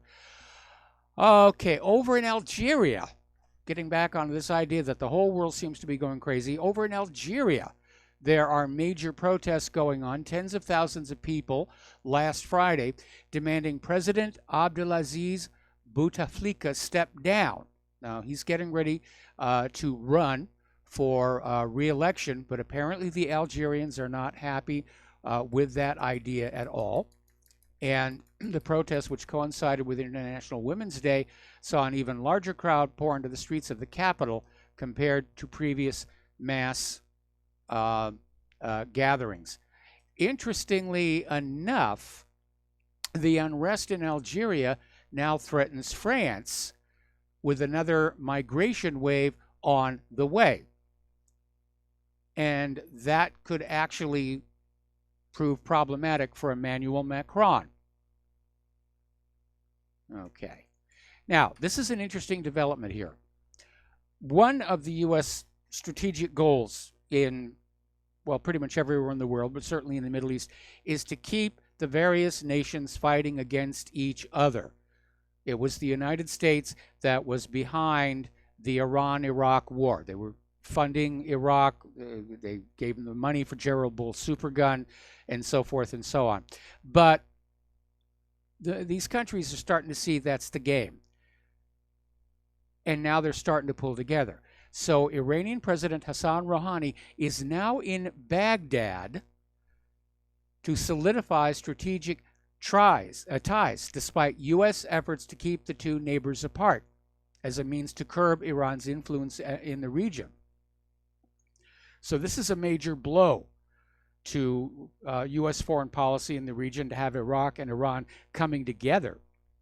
That's going to be a major power block.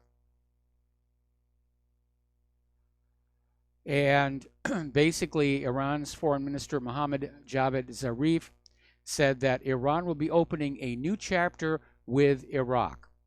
So they've buried the hatchet, and it looks like they're going to be coming together. And this will give both nations a much stronger base on which to resist any more U.S. hegemony.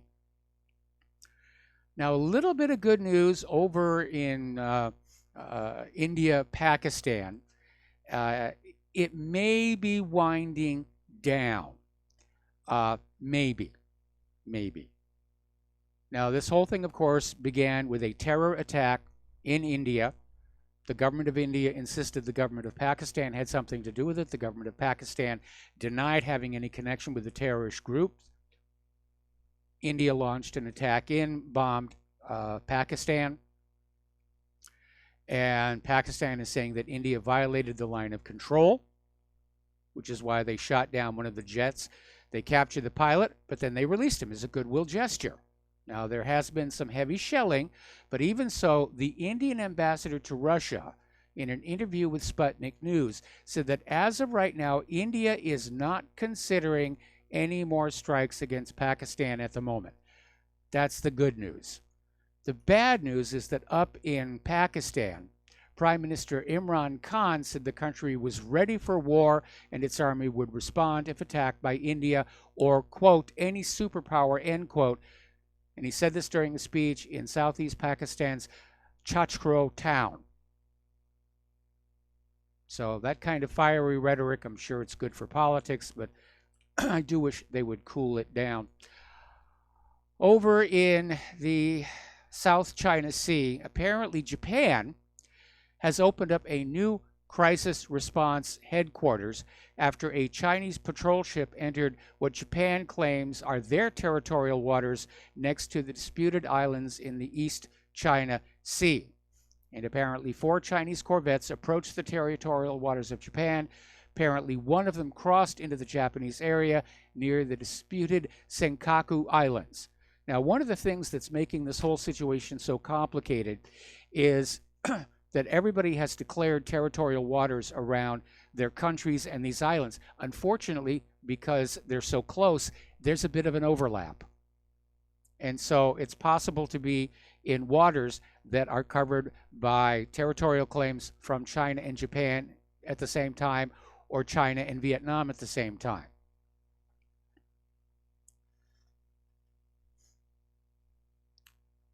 Apparently, there was an attack on the North Korean embassy in Madrid last February. Apparently, a group of unidentified people broke into the mission, blocked the diplomats, and seized computers. Now, according to El Confidencial newspaper, Spain's national police and the Foreign Intelligence Unit of the National Intelligence Center are looking at all possible versions of what happened. Nevertheless, the sources told the newspaper that the theory that the U.S. intelligence agencies were behind this attack is gaining momentum. All right. Last week, our corporate media was filled with these satellite pictures showing that there was new construction activity at 2 launch facilities in North Korea. And this was followed up by saying, oh, they're getting ready to launch. They're getting ready to launch. We can see it in the satellite. They're getting ready to launch. But according to this story out of Zero Hedge, experts looking at the photos are saying there's absolutely no indication of any pre-launch activity. It looks like they're repairing and refurbishing the facilities. But there are no rockets on the gantries. It doesn't look like they're getting ready to do anything. This is, again, it's corporate media propaganda to keep up the fear. Oh, I'm afraid of North Korea, which, considering where I'm sitting, that's a reasonable situation. Over in Gaza, Israel has bombed them for the 3rd night in a row in what is being called a vigorous response ordered by Netanyahu in response to an explosive balloon. This is a helium balloon with a firecracker on it, is basically what it is. Only one of these things has ever caused any real damage in Israel, and it broke a window. That's how powerful they are. Which makes me suspect that this is not Hamas who's doing these explosive balloons, because Hamas is not going to do something that they have to know is going to be totally ineffective, but will provoke an Israeli response. So I think these balloons and these bottle rockets are being launched by agent provocateurs. And even this article is saying this vigorous response against Hamas was ordered by Netanyahu as part of the gearing up for his re-election. By the way, during the commercial break, I was looking for more sources and sites on that claim that Syria is saying that if the IDF does not leave the Golan, they will attack Israel. I can find no source for it other than the Israeli media. And as I mentioned before when I talked about the story, not a word from the United Nations. So I think that may be a propaganda run-up, primarily for the benefit of the Israeli people, for a huge explosion inside Israel to be blamed on Syria. And with the elections coming up very quickly, it's liable to happen very, very soon here. The Great March of Return in Gaza is now in its 50th week. 2 more weeks will be the 1-year anniversary. And since March 30th of last year, protesters in Gaza have demanded the right to return to their homes and villages in historical Palestine, which they were promised both by the United Nations and by the then newly formed State of Israel. The protesters are also demanding an end to Israel's 12-year blockade of the Gaza Strip, which has gutted the coastal enclave's economy and deprived its roughly 2 million inhabitants of many basic commodities. So this last Friday, more than 7,000 Gazans demonstrated, more than half of them women. And I imagine in 2 weeks there's going to be a massive, massive demonstration. And Israel needs to be very careful how they respond to it, because the eyes of the world are watching what's going on. And the optics are very bad. The Great March of Return, they are succeeding in that world opinion is turning against Israel. Getting on back to the United Nations, a lot of people are starting to take them to task, because the United Nations created this list of Israeli and international companies that profit directly from Israel's illegal settlements in the occupied territories, and they're sitting on it. They're refusing to publish it. Activists want to know the names of those companies so they can be targeted for boycotts, and obviously Israel doesn't want that to happen and has applied the appropriate, shall we say, motivation to the United Nations to not have that done.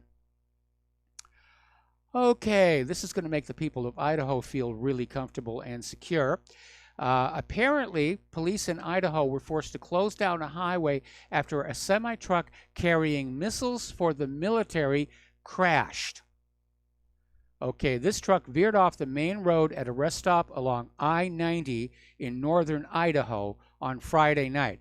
And the driver was aiming for the interstate on-ramp, but instead accidentally drove into the hazardous material containment area. So that's very thrilling. Now, for those of you who are concerned about this, you need to understand that U.S. munitions, bombs, are designed to be as safe as possible until they are used. And obviously, these missiles would not be on the truck with the detonators.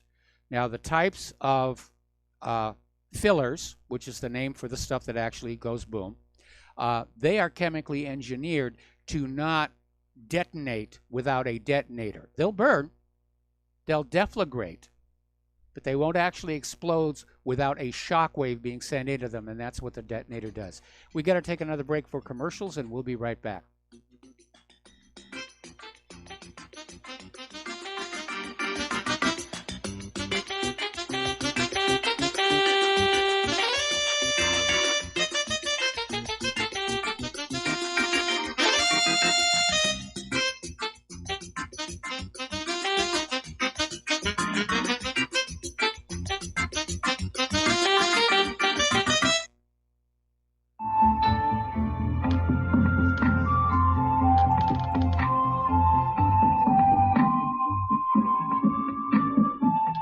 Do you know there is an ongoing war right here in America?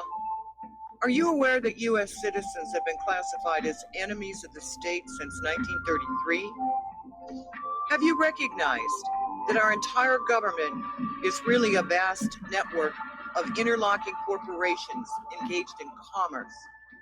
Look up Title 28, Section 3002.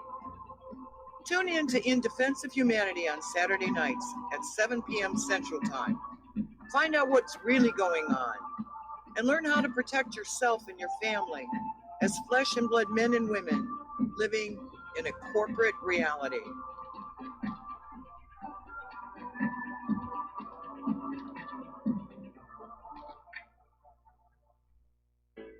Many people write us about their experience with Extendivite. Allow me to read you some from Amazon.com. This product is superb. I have been taking it for about a year now, and I can feel my cardiovascular system run like a Swiss watch. I definitely recommend this product for anyone that has high cholesterol, high blood pressure, and heart palpitations, A+. It's potent, but it works. I have been waking up for the past 3 years with numb hands, and a week into using Extendivite, my numb hands seem to have cleared up. My circulation was off, and now it's back on track. So I'm happy. I feel so energized, and I have my husband on it now. My mother-in-law has cholesterol problems, so I bought her a bottle as well. Thank you so much. Love the product. Tell us your story. Get Extendivite today. Call 1-877-928-8822 or visit heartdrop.com. Extend your life with Extendivite. Homeowners, if your lender has gone out of business or sold your transaction to another lender or servicer, you may be the victim of a wrongful foreclosure resulting in the loss of your home. If you've already lost your home, are in foreclosure, or even in good standing, you can challenge the mortgage transaction's illegal issue, and your property can be restored to you, and your foreclosure can be stopped or reversed, and the mortgage transaction declared unenforceable. State laws, U.S. title codes, the Uniform Commercial Codes, and U.S. Supreme Court rulings have upheld that defective mortgage documentations can reverse or stop foreclosures and enforce property title claims in favor of the homeowner. We are having successes in stopping the process of foreclosure, the enforcement of the foreclosure judgments, the sale of property, and evictions after the sale. We are not attorneys, and we don't give legal advice. We are a professional team of legal researchers, providing forensic mortgage audits and expert witnesses. We have the knowledge to produce the evidence and enforce laws regarding your legal issues. We've been in business for 12 years without a complaint. Consultations are free, and we provide a free title search to confirm if your mortgage has legal defects. Please call 855-253-3748. 855, the number 2, keep it today.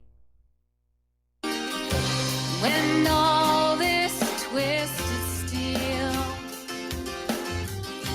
was swept away, did these remaining holes reveal what's really happened? And aloha, America. Welcome back to our show here. Turning to the domestic politics here. And we've already talked about Trump's new budget. He's slashing domestic spending. The U.S. government has taken all this money away from you. They don't feel that they need to spend any of it on you, or not as much as last year. It's all going to the war machine. Huge increase in the military budget. It's a wartime economy. So that's the reality. Okay.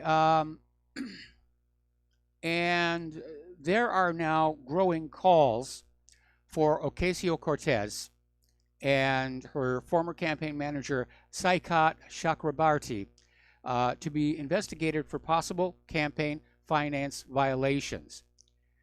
And there's a little bit of irony here, because she has criticized the use of untraceable money in political campaigns and portrayed herself as a champion of campaign finance reform.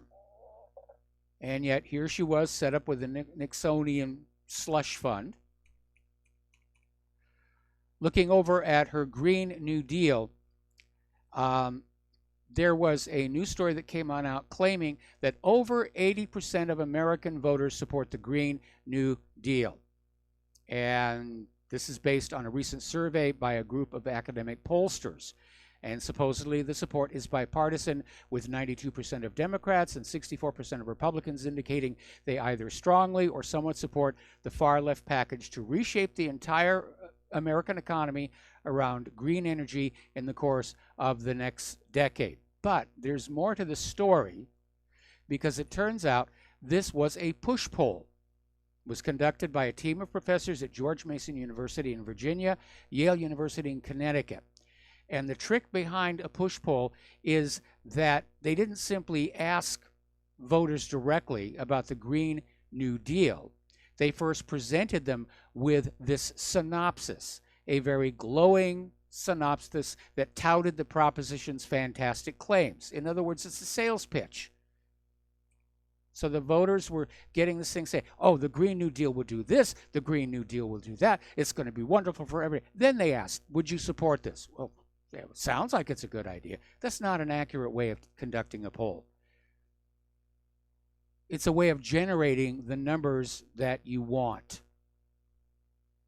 And I'm having to wonder if the same technique was being used because of this story that came out of Axios reporting that Generation Z has a more positive view of the word socialism than previous generations.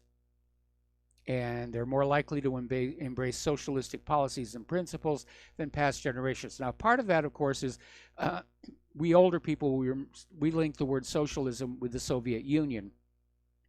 But again, is this an accurate measure of what young people are thinking, or are we being fed a bogus poll yet again?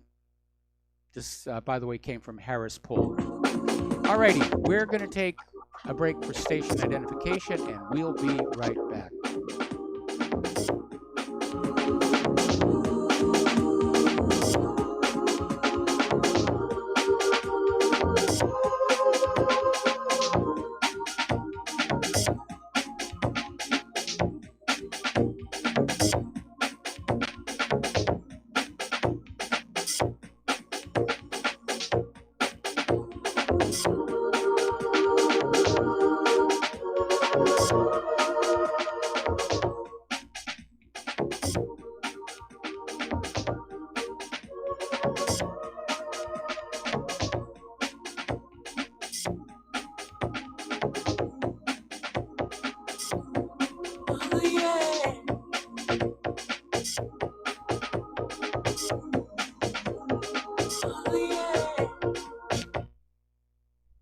Homeowners, are you in foreclosure, expecting to be served with a foreclosure lawsuit, or suspect your lender has coerced you into an illegal mortgage transaction? A huge number of mortgages made in the last 10 years have legal issues and are possibly defective. State laws and the U.S. Supreme Court have upheld that defective mortgage documents are grounds for foreclosure defense and for counterclaims in favor of the homeowner. If your mortgage has been sold or assigned since closing the loan, it may be defective and you may be paying the wrong party, and the lender may not have standing or the right to foreclose or collect payments under the law. If you would like to know if your mortgage is legal or not, or know if you are paying the right party, we can help. Our initial consultations are free of charge. We are not attorneys. We are legal researchers and work closely with experienced lawyers who know how to help you find the evidence to help you keep your home. Call toll free 1-855-2-KEEP-IT. That's 1-855-2-KEEP-IT today. You're listening to Republic Broadcasting Network because you can handle the truth.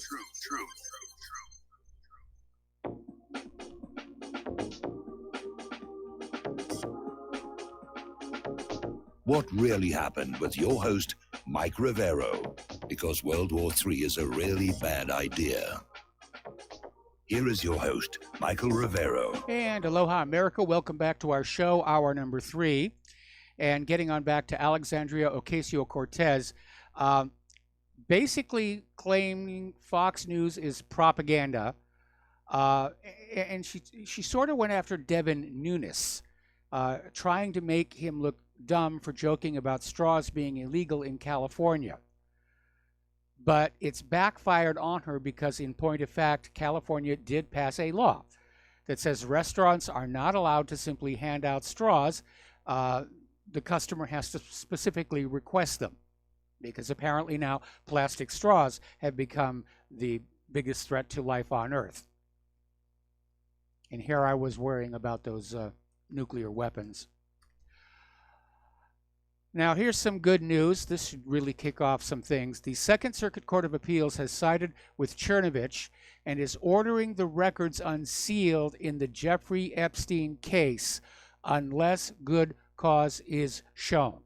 Now, what that means is, pardon me, as you know, Jeffrey Epstein got this sweetheart deal, basically a wrist slap over this issue of basically sexually abusing underage girls in his Florida mansion.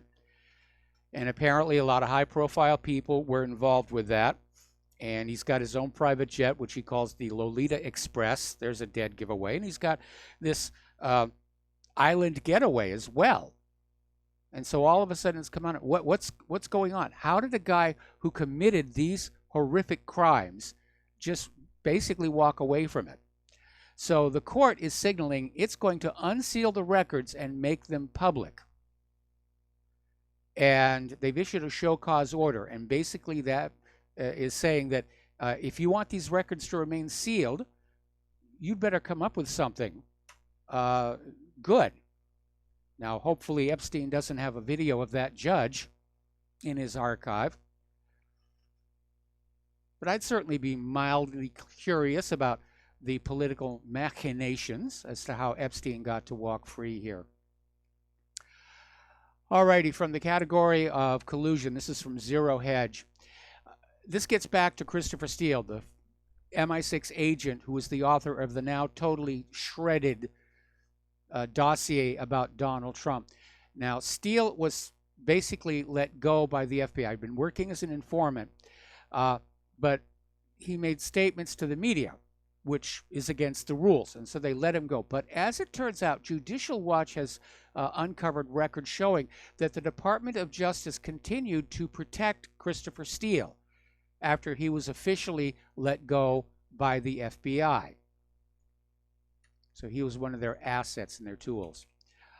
Senator Elizabeth Warren announced her presidential run to the world, and she did it with the Dolly Parton hit 9 to 5 playing behind her. And playing a hit song like that one can create a powerful moment. as it was intended to do. Unfortunately, it has triggered a backlash because Dolly Parton has gone public saying that she absolutely did not give Elizabeth Warren permission to use that song on the campaign trail, and as a matter of policy, never allows any of her music to be used for political purposes.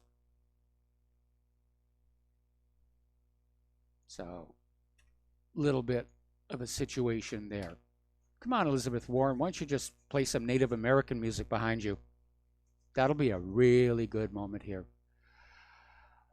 One good thing that we're seeing, this gets back to what I was saying about the optics on the Great March of Return actually working.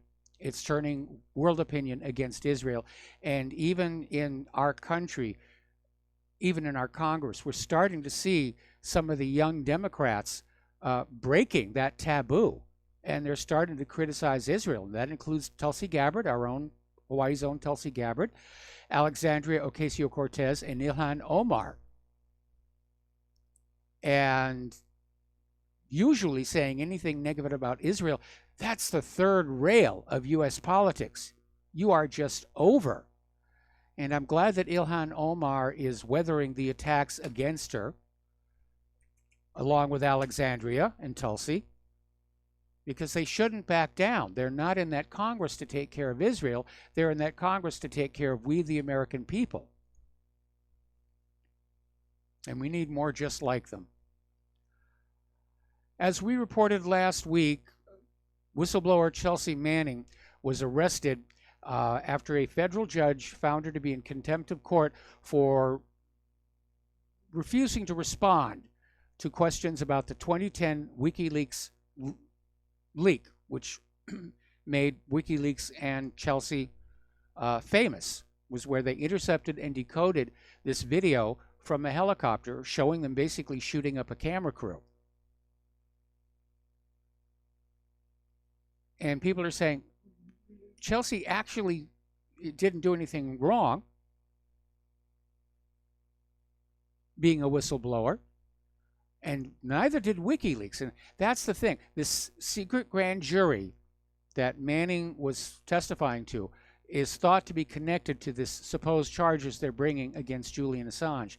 Now, this article, which appeared over in Sputnik News, is saying that Manning's arrest is basically showing that the U.S. government is willing to take revenge against anyone who challenges Washington and its political point of view. And that certainly seems like that's exactly what's going on here. Now, as far as WikiLeaks is concerned, again, Julian Assange hasn't actually done anything illegal. He did not solicit classified information. It was handed to him, and he reported it as a member of the independent media. And again, going all the way back to Richard Nixon and the Pentagon Papers, the Supreme Court ruled that classified information could be shared in the national interest, that the press was given the First Amendment to serve the governed and not the governors. All right, we're going to do a shout out now to our on-air affiliates who are just now rejoining our network. So we're seeing a war between the corporate media and the independent media. They're trying to get us censored off of the corporate social media platforms. That's actually resulting in people leaving those corporate media social platforms, which they don't want to admit because that's a decline in their ad revenues. Meanwhile, story coming out of AP News is talking about how paper newspapers are folding by the hundreds. Small town newspapers, there's a decline in readers. People don't trust the newspapers anymore. They don't trust the corporate TV news. They're going on out to the web with a search engine and try and find out what's really going on before they have a mushroom cloud out their living room window. Part of the trend here, this is rather interesting, this is over in the Daily Mail.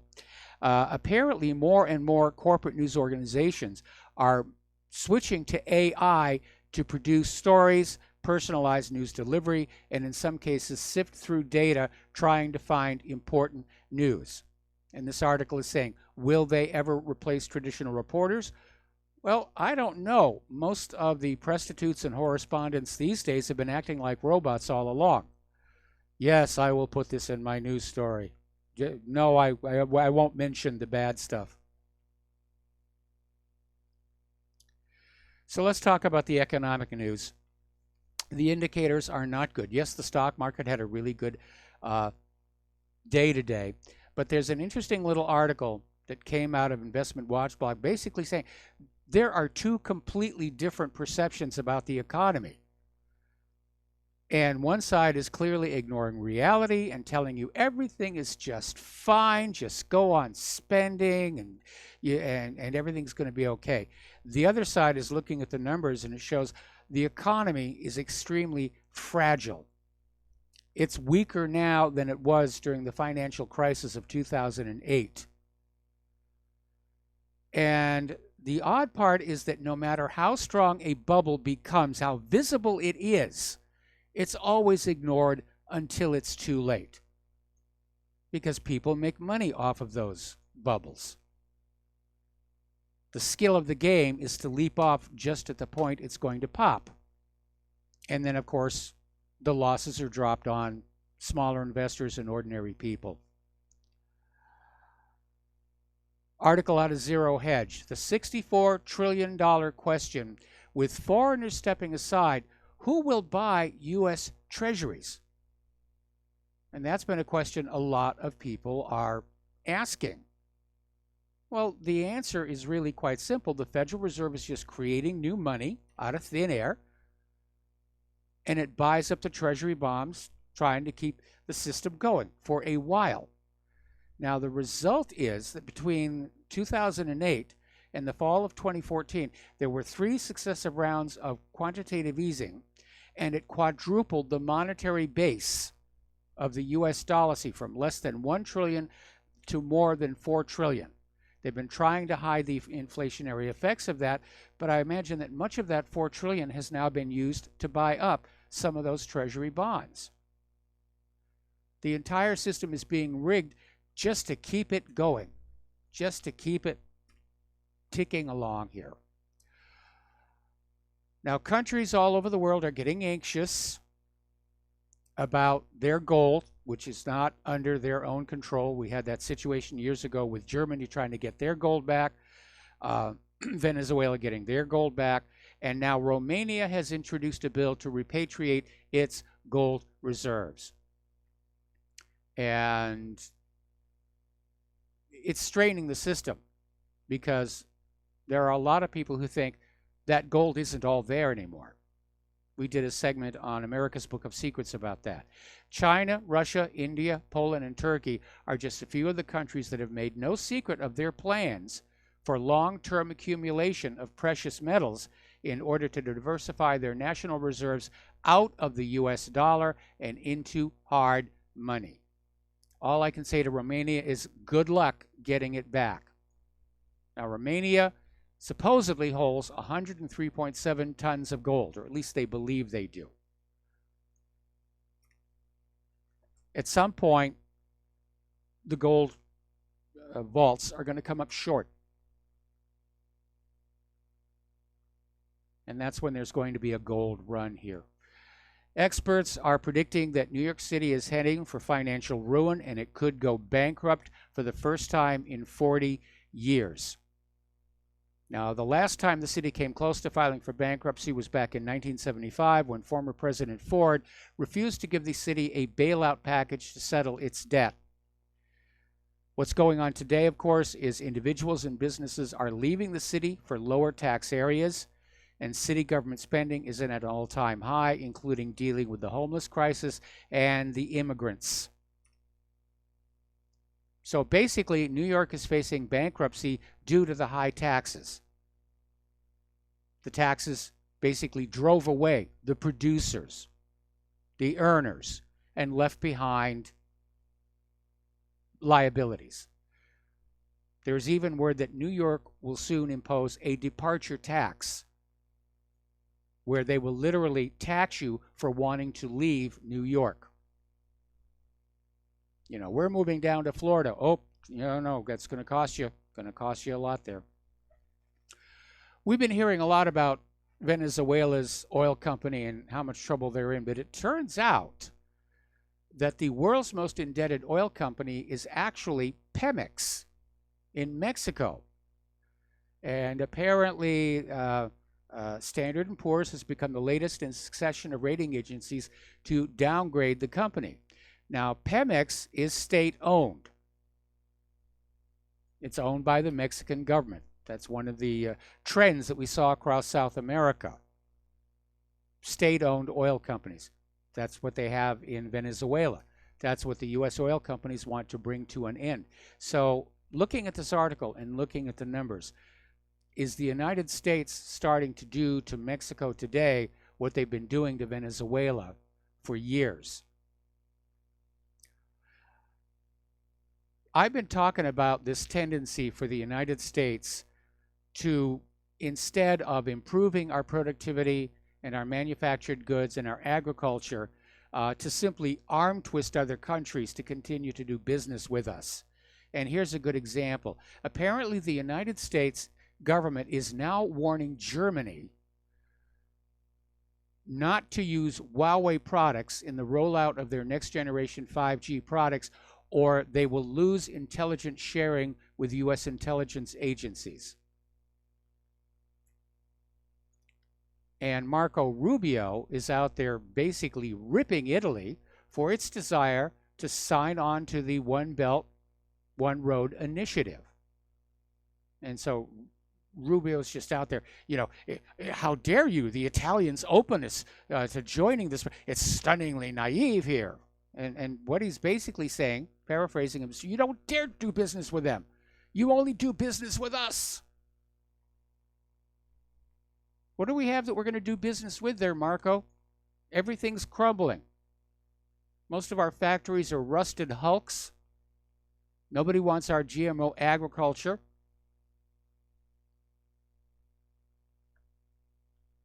Anyway, we're continuing to see all these retail outlets on death watch. This is coming from money.com. And they're talking about all these stores that are just going into bankruptcy and shutting down.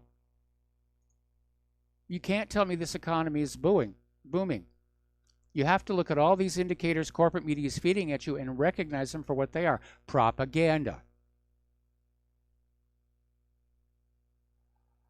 ICE down on the border is once again having to drop dozens of migrants at the Phoenix bus station. They're simply overwhelmed. They don't have the resources to keep these people, which they're supposed to.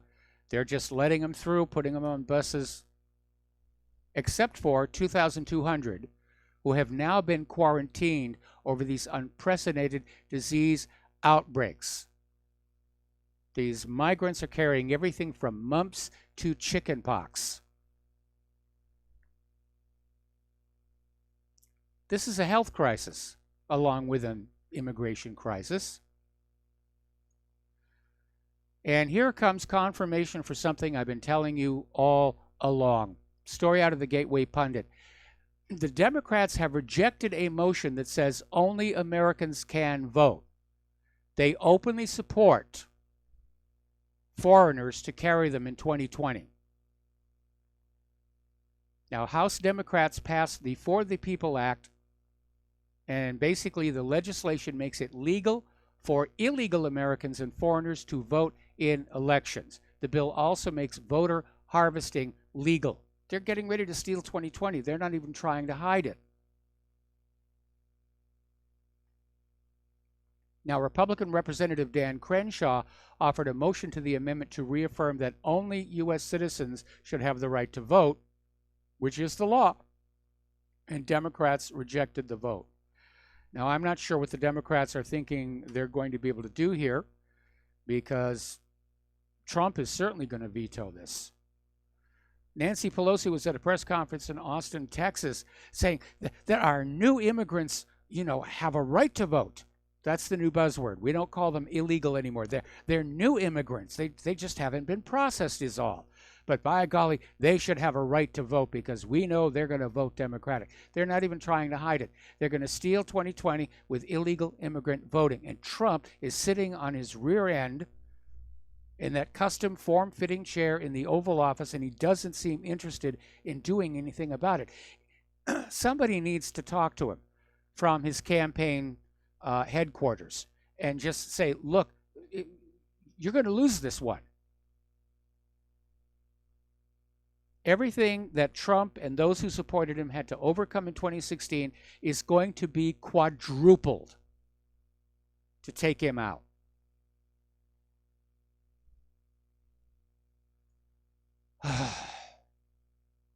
Over in Sweden,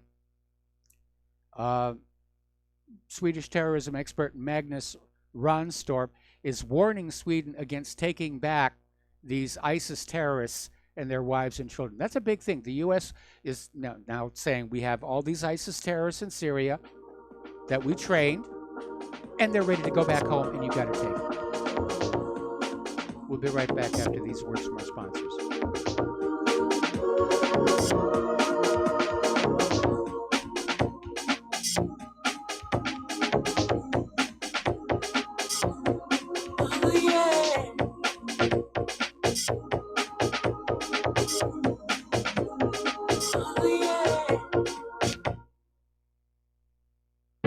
Don't regret growing old. It's a privilege denied to many. Heart disease is taking our youth from us. Young people in their 30s, 40s, 50s, and beyond are dying needlessly. One of the hardest messages I've ever had to deliver is to convince people that something natural like Extendivite should be taken as a preventative measure. I'm sure you heard an ounce of prevention is worth a pound of cure. Extendivite is that ounce. Take Extendivite for 1 year and see what your doctor has to say and how much better you feel. Herbs take time to address the problem. It took years of life to have a problem. Give Extendivite 1 year to fix the problem. Don't wait until it's too late. Call 1-877-928-8822 or visit heartdrop.com or visit us on Amazon. Extend your life with Extendovite. Folks, we're living in a world the likes of which we've never perceived any clearer than we do now. The plan for global governance has been in the works for generations and would have likely been achieved by now, but for the fact that the globalists left open their Achilles heel. With all their tools, Federal Reserve System, fiat currency, no child left behind, and then Common Core education introduced to our schools to dumb us down, vaccines, pharmaceuticals to lobotomize us, GMO foods, insertion of compromised or bought and paid for politicians, judges, mainstream media propaganda, all pieced together like a puzzle designed to ultimately bring the world under submission. But with all their strategy, they forgot one thing: knowledge. And knowledge is power. With knowledge, their bombardment is nullified. Folks, with that, as brilliant and knowledgeable as you've become, among the wisest audience of any radio audience in the world, and you are, I want you to take a moment to reflect and ask yourself, how much of that knowledge did I obtain from Republic Broadcasting Network? How high has my consciousness been raised since I've been a listener? How fast am I now able to discriminate truth from fake news by being a Republic Broadcasting listener? How clear am I now able to see the world since I've been listening to RBN? Ask yourselves those questions, folks. Then ask yourself, what is that knowledge worth to me? Like my morning coffee, how would I survive without it? A voice of truth in a sea of lies. Do we not all need to make sure it survives? Like public broadcasting, we are now finding we can only survive with listener support. Censorship, advertisers being attacked, truth itself being attacked. It's the only way through this. We at Republic Broadcasting humbly ask you to become a supporter. Look at your budget and make a determination of what Republic Broadcasting is worth to you and what you can afford on a monthly basis. Go to republicbroadcasting.org and pledge $20, $30, $40, $50, if possible, $100 a month or more if it's affordable. Click the donate button and become a regular monthly donor. Assure both us and yourself that Republic Broadcasting truth will continue to flow like that morning coffee. The network thanks you. We the people, in order to form a more perfect union, establish justice, ensure domestic tranquility, provide for the common defense, promote the general welfare, and secure the blessings of liberty to ourselves And aloha, Mirko. Welcome back to our show here. Over in Finland, they're basically in trouble. And apparently the government has literally collapsed over the cost of their universal health care program. Denmark and Sweden are also in trouble. And, you know, Finland has long been touted by American socialists as nirvana, where everything is free and everyone is happy. And fiscal reality hit Finland's government as it collapsed Friday. See, socialism only works as long as you have other people's money to spend. And when you run out of other people's money, it comes down. Now, where this is going to be felt most here in our political structure is with the campaign of Bernie Sanders, who has been hanging his socialist mantle, if you will, on the success of Finland's socialist structure. Oops, Bernie. I mean, ultimately, socialism doesn't really work. It did succeed in lasting a long while in the Soviet Union, but in the end it came apart. You've got to have a system in which people are encouraged to work, encouraged to excel, encouraged to take responsibility for their lives. And those who don't want to work and produce get abandoned, unless there is extenuating circumstances like, injury or illness. We do have to take care of our helpless. But the nanny state really doesn't work. All right, we're about 19 days away from the deadline for Brexit, and apparently the push to keep Britain in the Eurozone is really ramping up. It looks like British lawmakers are probably going to reject Theresa May's latest exit deal, and there is even talk she's going to be forced to step down. March 29th is it. That's when Great Britain is due to leave the European Union. And Theresa May is scrambling to secure last-minute changes to the exit deal before Parliament votes tomorrow on whether to approve the deal. Now, if she fails, and that now seems likely, Parliament may force May to seek a delay to Brexit, which some say could see the 2016 decision to leave the bloc completely and totally reversed. I think that'll get the British people into the streets in their yellow vests. Anyway. Okay, I want to talk about this. Not good news for Boeing. Apparently, Sunday, an Ethiopian Airlines passenger jet bound for Nairobi crashed just minutes after takeoff, killing all 157 people on board. This plane was a Boeing 737 MAX 8. This is a new model, and they had a similar crash in Indonesia in October on Lion Air, and the Lion Air jet crashed near Jakarta, again, minutes after takeoff, killing all 189 people on board. Now, what's really interesting is that in both cases, the pilots radioed to the airport that they were going to have to turn around, that they were having difficulty with the aircraft maintaining a stable altitude, that it seemed to be misbehaving and porpoising. And they were saying they were having difficulties, they wanted to turn back, and they didn't make it to the airport. So all of a sudden, people are now wondering, is there in fact a design flaw in this aircraft? And Boeing is now under scrutiny. China has grounded their entire 737 MAX fleet, saying it's not going to be allowed back into the air until somebody figures out what the heck is going on. And a lot of other global carriers are following suit. And Boeing's stock price took a major hit on this.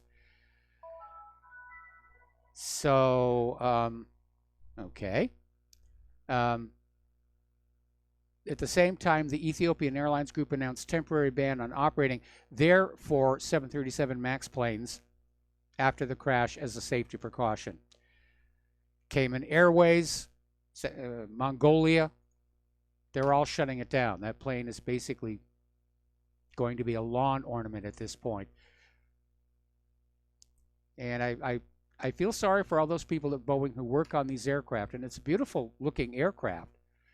But we've been hearing all these stories about, Boeing used to build these amazing aircraft that just didn't go wrong. I mean, the 707 was legendary. And the 707, of course, got to be prominent in aviation because of the disaster of the de Havilland Comet. The de Havilland Comet was the world's first jet-powered passenger plane, but their windows kept popping out, and the plane was basically grounded. Passengers didn't want to go on it, and that's when Boeing stepped in with the 707. And it was a huge success, but lately it seems like everything Boeing produces has got problems. We'll be back after these few words.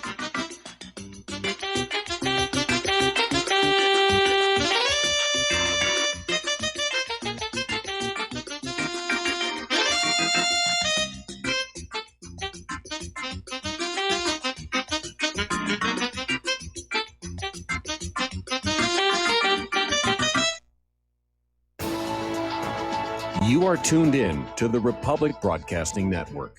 Visit our website by going to republicbroadcasting.org.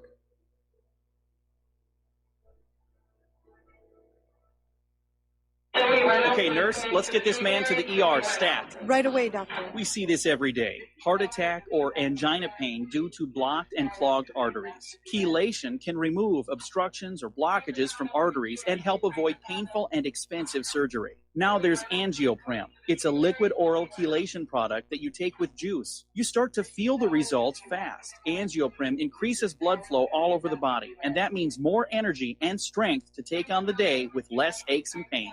60 years of research has gone into chelation, and Angioprim is the result. A safe and easy way to unblock your veins and arteries from buildup that slows circulation. Paging Dr. Jones. Please report to the emergency room right away. Log on now for a special radio offer from Angioprim. That's angioprim.com/radio. ANGIOPRIM.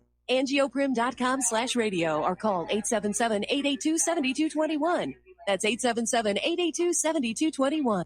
Corporate media dominates the American opinion. Finding independent voices that counter this avalanche is becoming increasingly difficult. With the endless corruption running rampant throughout our government, independent voices are needed more than ever to battle the offensive against our freedoms and liberties. As a listener of RBN, no one understands this concept better than you.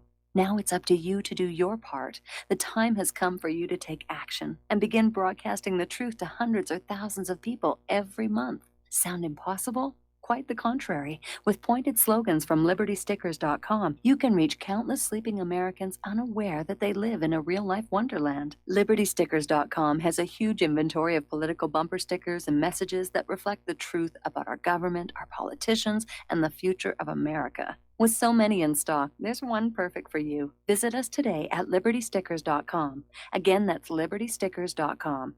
Do your part. Your voice is important. Let it be heard. How healthy are your arteries? Deteriorating circulation has a number of early warning signs. High cholesterol, high blood pressure, fingers and or toes often go cold, arms and or legs often go to sleep, sharp diagonal crease in the earlobe, short walks cause cramping or pains in legs, memory is not as good as it used to be, ankles swell late in the day, chest pain after physical exercise or emotional stress. If you experience even one of these symptoms, your circulatory system is crying out for attention. Extendivite is a natural solution to help improve your overall health. Extendivite is not your average heart tonic. To order, call 1-877-928-8822 or visit heartdrop.com or find us on Amazon. Extend your life with Extendivite.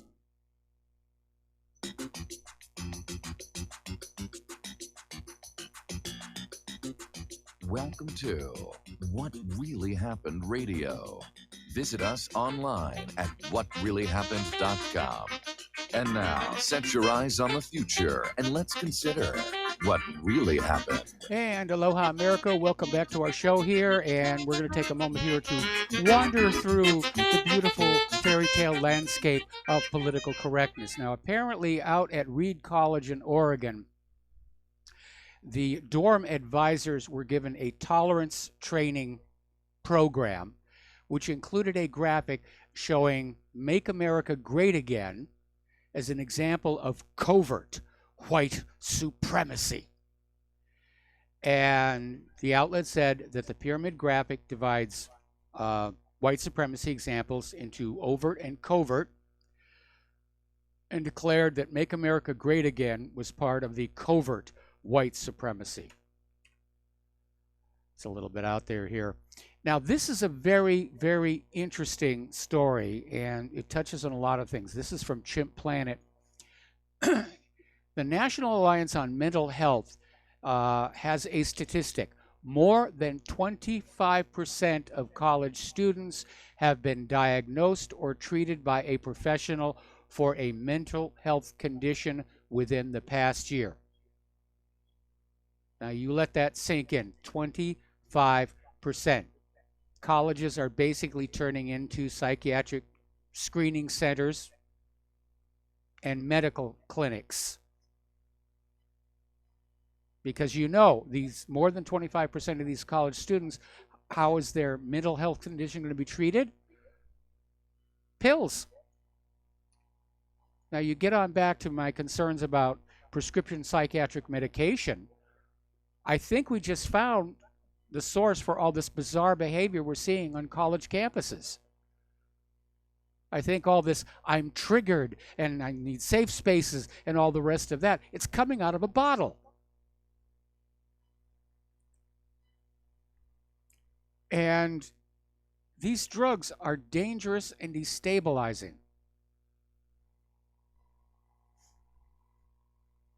And of course, somebody who's got a mental health condition, who's been diagnosed as having a mental health condition, they get to play victim again. All righty. Oh, you're going to love this one. Actress Deborah Messing, basically to celebrate International Women's Day, tweeted a photo of cupcakes she had made with vagina-shaped frosting on the top. Did a very nice job on them. Got a huge backlash, okay? Because it was an insult to transgender women who don't have a vagina. How could you be so heartless? It's amazing. All right, I'm going to put this in here right now because I don't know that I'm going to get down to the normal place where I would talk about human-caused global warming. But if you're in San Diego, there's a winter storm warning that went into effect as of noon your time today. And there's a snowstorm moving into the region, bringing up to 4 inches of snow between 5,000 and 6,000 feet. Above 6,000 feet, the snowfall could reach 8 inches. So if you have reasons to be in the mountains of San Diego County, take the appropriate precautions here. We have been talking about the fact that corporate social media, Facebook, Google, Twitter, so forth and so on, they've definitely grown a little bit too big for their britches. And along with the censorship, they're now presuming, arrogating, if you will, a larger role in trying to control policymakers. And there was apparently this leaked audio that came out at CPAC, or about CPAC, in which Google is saying we're out here to steer conservatives and policymakers. And it was a recording of an internal meeting to address Google's sponsorship of a prominent conservative conference. It appears to confirm these accusations that the tech giant is biased against Republicans and is trying to steer U.S. politics. Well, that's not their job. U.S. politics are supposed to be steered by the voters. The Twitter CEO is now trying to pull back and apologize. Apparently, they're losing a lot of people. Twitter co-founder and CEO Jack Dorsey was addressing claims that Twitter was targeting conservatives, which they are, and admitted they may have acted too swiftly. We may have been a little too aggressive, and probably our team having a lack of context into what's actually happening, and well, we made mistakes. No, it wasn't a mistake. It was an intentional program, and you got caught out about it. Over at Facebook, more than 17 million of their younger users, which is in that prime demographic that advertisers like to reach, have quit over the data privacy scandals and the censorship. And they're flocking to Instagram, which I don't know if that's any better. But people are looking for alternatives. They understand Google is not their friend anymore. Facebook is not their friend anymore. Twitter's not their friend anymore. They're going to the alternatives. Now, this next article, this came out of Investment Watch blog, and it's probably going to raise the hairs on the back of your necks. And it's an article written by this guy who claims to have actually proven that your smartphones are listening to you for the purposes of advertising. And he tried this experiment. He spent a full week repeating 4 products throughout the entire week. He was using Instagram or Snapchat and to see if they would show one of the products through the ads. And it actually showed 2 of them. And the rules that he'd set up for the experiment were that these were products that he had never Googled before, would not even be allowed to type in Google. And he posted an 8-minute video. So that is a little bit scary.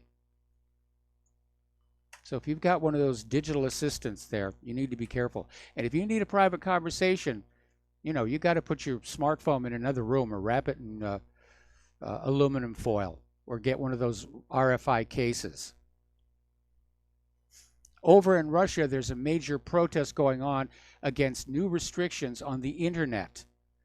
And Russia basically backed tighter controls, saying it's necessary to prevent foreign meddling in Russia's affairs. But critics are saying it's like an online iron curtain, and critics say it can be used to stifle dissent. So they had this rally in Moscow, 15,300 people, and they're saying if we do nothing, it will get worse. Actually, we need more of that sort of thing here to deal with the censorship and restrictions being imposed on our internet. So the Russians are way ahead of us on that one here. Now, I want to talk a little bit about Captain Marvel. I normally do not do entertainment news, but something very weird is going on. First of all, I want to start with the movie itself. The trailers I've seen, it's impressive CGI and not much else.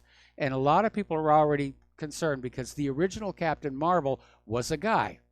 And like we saw in that disastrous Ghostbusters movie, they decided, well, we're going to feminize it. It's time for the women to have, their superheroes. Well, whatever happened to Supergirl or Black Widow? Anyway, Tim Pool reviewed it, said it's awful. There are plot holes and bad writing. A similar review came on out, basically saying it's fun for kids, it's swill for adults, and basically condemning it as having nothing intellectually challenging. It was described as shallow as a pool of water on my sidewalk after the rain. So there we are. But on the corporate media, we're hearing, it's a great movie. Everybody loves it. And here's where it gets really interesting. Apparently, RottenTomatoes.com, which is supposed to be this grassroots film review site, has admitted to removing thousands of negative audience reviews for Captain Marvel. Now, they're blaming a bug on this, and their other defense is, well, there were just so many of these bad reviews, it had to be a bot or a troll farm.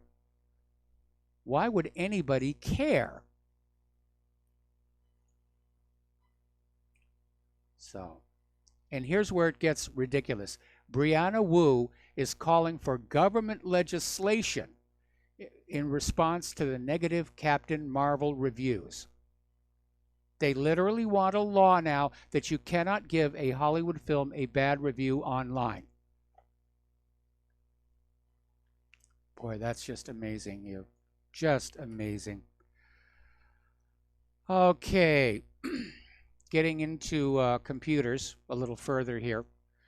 Apparently, smart alarms left 3 million cars vulnerable to hackers who could literally not just open the cars, they could turn off the motors remotely. And they allow these potential hackers to track the vehicles, unlock the doors, cut off the engine. And apparently the vulnerabilities were exploitable with 2 simple steps. This was discovered by Pen Test Partners, who discovered the flaw. The problems are found in alarm systems made by Viper and Pandora Car Alarm System, 2 of the largest smart car alarm makers in the world. The 2 brands have as many as 3 million customers between them, and they make high-end devices that can cost thousands. And like other smart devices, smart car alarms offer people convenience. They allow owners to find their cars from a distance and unlock their doors from the phones. But apparently, criminals can get into them. Don't people test these things before they put them on the marketplace? This one is a little bit scary. We mentioned this about a week ago, where the United States government has now reapproved experiments to create a form of the bird flu, which is airborne, air transmissible, which makes it much easier to infect humans. Now, the scientists are saying they want to study the virus to protect human health so they can learn more about it and be better prepared for a pandemic. But Professor Steven Salzberg, who's a biomedical engineering expert at Johns Hopkins University in Maryland, says he cannot fathom why the U.S. National Institutes of Health has permitted this research to happen. People are very concerned in 2 areas. One, what happens if they drop a beaker? And more importantly, is this going to be developed as a biological weapon?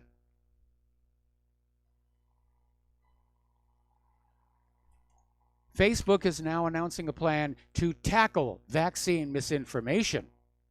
By golly, we can't have people out there doubting the safety and efficacy of vaccines. We can't have people out there talking about, people who die from vaccines.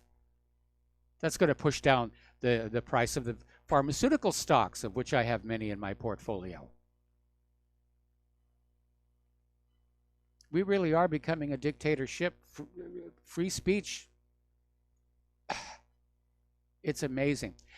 I briefly mentioned this story on Friday, and I want to go into it a little bit more. And it involves this PhD, Harvard immunologist, Tatiana Obokhanchia, and when she was getting ready to go overseas, she had to provide her vaccination record. And in looking at it, she was rather surprised to see that she'd been vaccinated for measles twice. And that was surprising to her because she remembered actually having the measles. But she's out there basically saying that the truth is unvaccinated kids are not the threat. The vaccine itself is. Anyway. Okay, looks like I did have enough time to get down here to human-caused global warming. Little story coming out of Echo Press saying, we're sick of the white stuff. It starts off saying, I've always kind of liked snow in winter, but this year is taking its toll. It seems like every day we get more snow that needs to be shoveled and put somewhere. And with all the snow piled up along the edges of the roads and walkways, I'm starting to feel like a rat trapped in a white maze. And basically goes on to describe about the fact that if he's not at work, when he's at home, it's like non-stop. He's constantly shoveling, clearing the driveway, making sure the snow isn't building up on the roof of his house. And as soon as he's done, he's got to start all over again. This has been a very, very heavy winter indeed. And it's not over. We've got another winter storm. Taylor is over the Midwest right now. So let's talk about some science and engineering stuff here. We've been talking about the InSight Mars lander and their little mole, which was the drill, was supposed to drill down something like 16 feet, and it's hit an obstacle. And it's only gone basically just a few inches.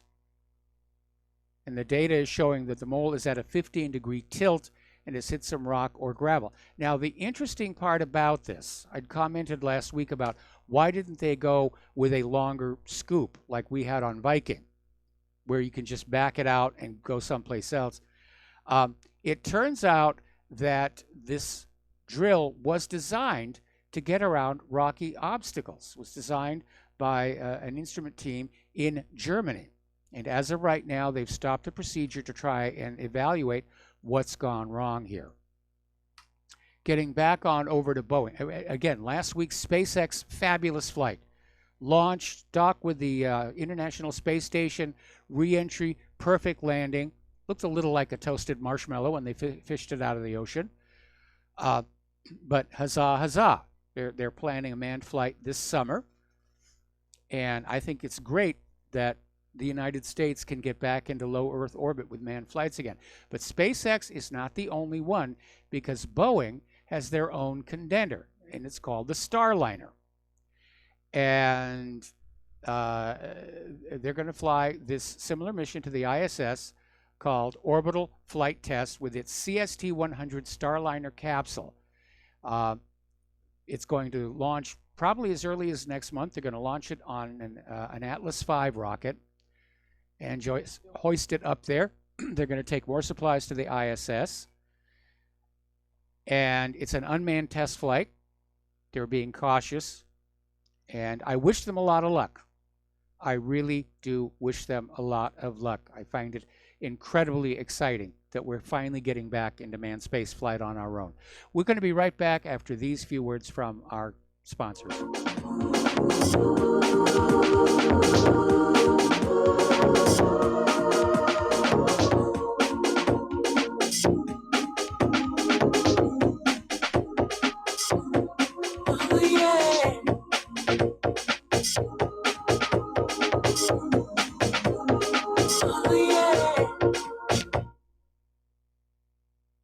Homeowners, if your lender has gone out of business or sold your transaction to another lender or servicer, you may be the victim of a wrongful foreclosure, resulting in the loss of your home. If you've already lost your home, are in foreclosure, or even in good standing, you can challenge the mortgage transaction's illegal issue, and your property can be restored to you, and your foreclosure can be stopped or reversed, and the mortgage transaction declared unenforceable. State laws, U.S. title codes, the Uniform Commercial Codes, and U.S. Supreme Court rulings have upheld that defective mortgage documentations can reverse or stop foreclosures and enforce property title claims in favor of the homeowner. We are having successes in stopping the process of foreclosure, the enforcement of the foreclosure judgments, the sale of property, and evictions after the sale. We are not attorneys, and we don't give legal advice. We are a professional team of legal researchers, providing forensic mortgage audits and expert witnesses. We have the knowledge to produce the evidence and enforce laws regarding your legal issues. We've been in business for 12 years without a complaint. Consultations are free, and we provide a free title search to confirm if your mortgage has legal defects. Please call 855-253-3748. 855, the number 2, keep it today.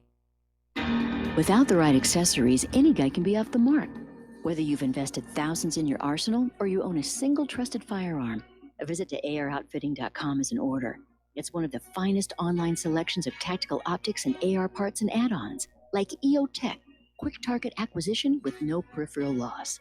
Browse the full range of Nikon scopes and binoculars.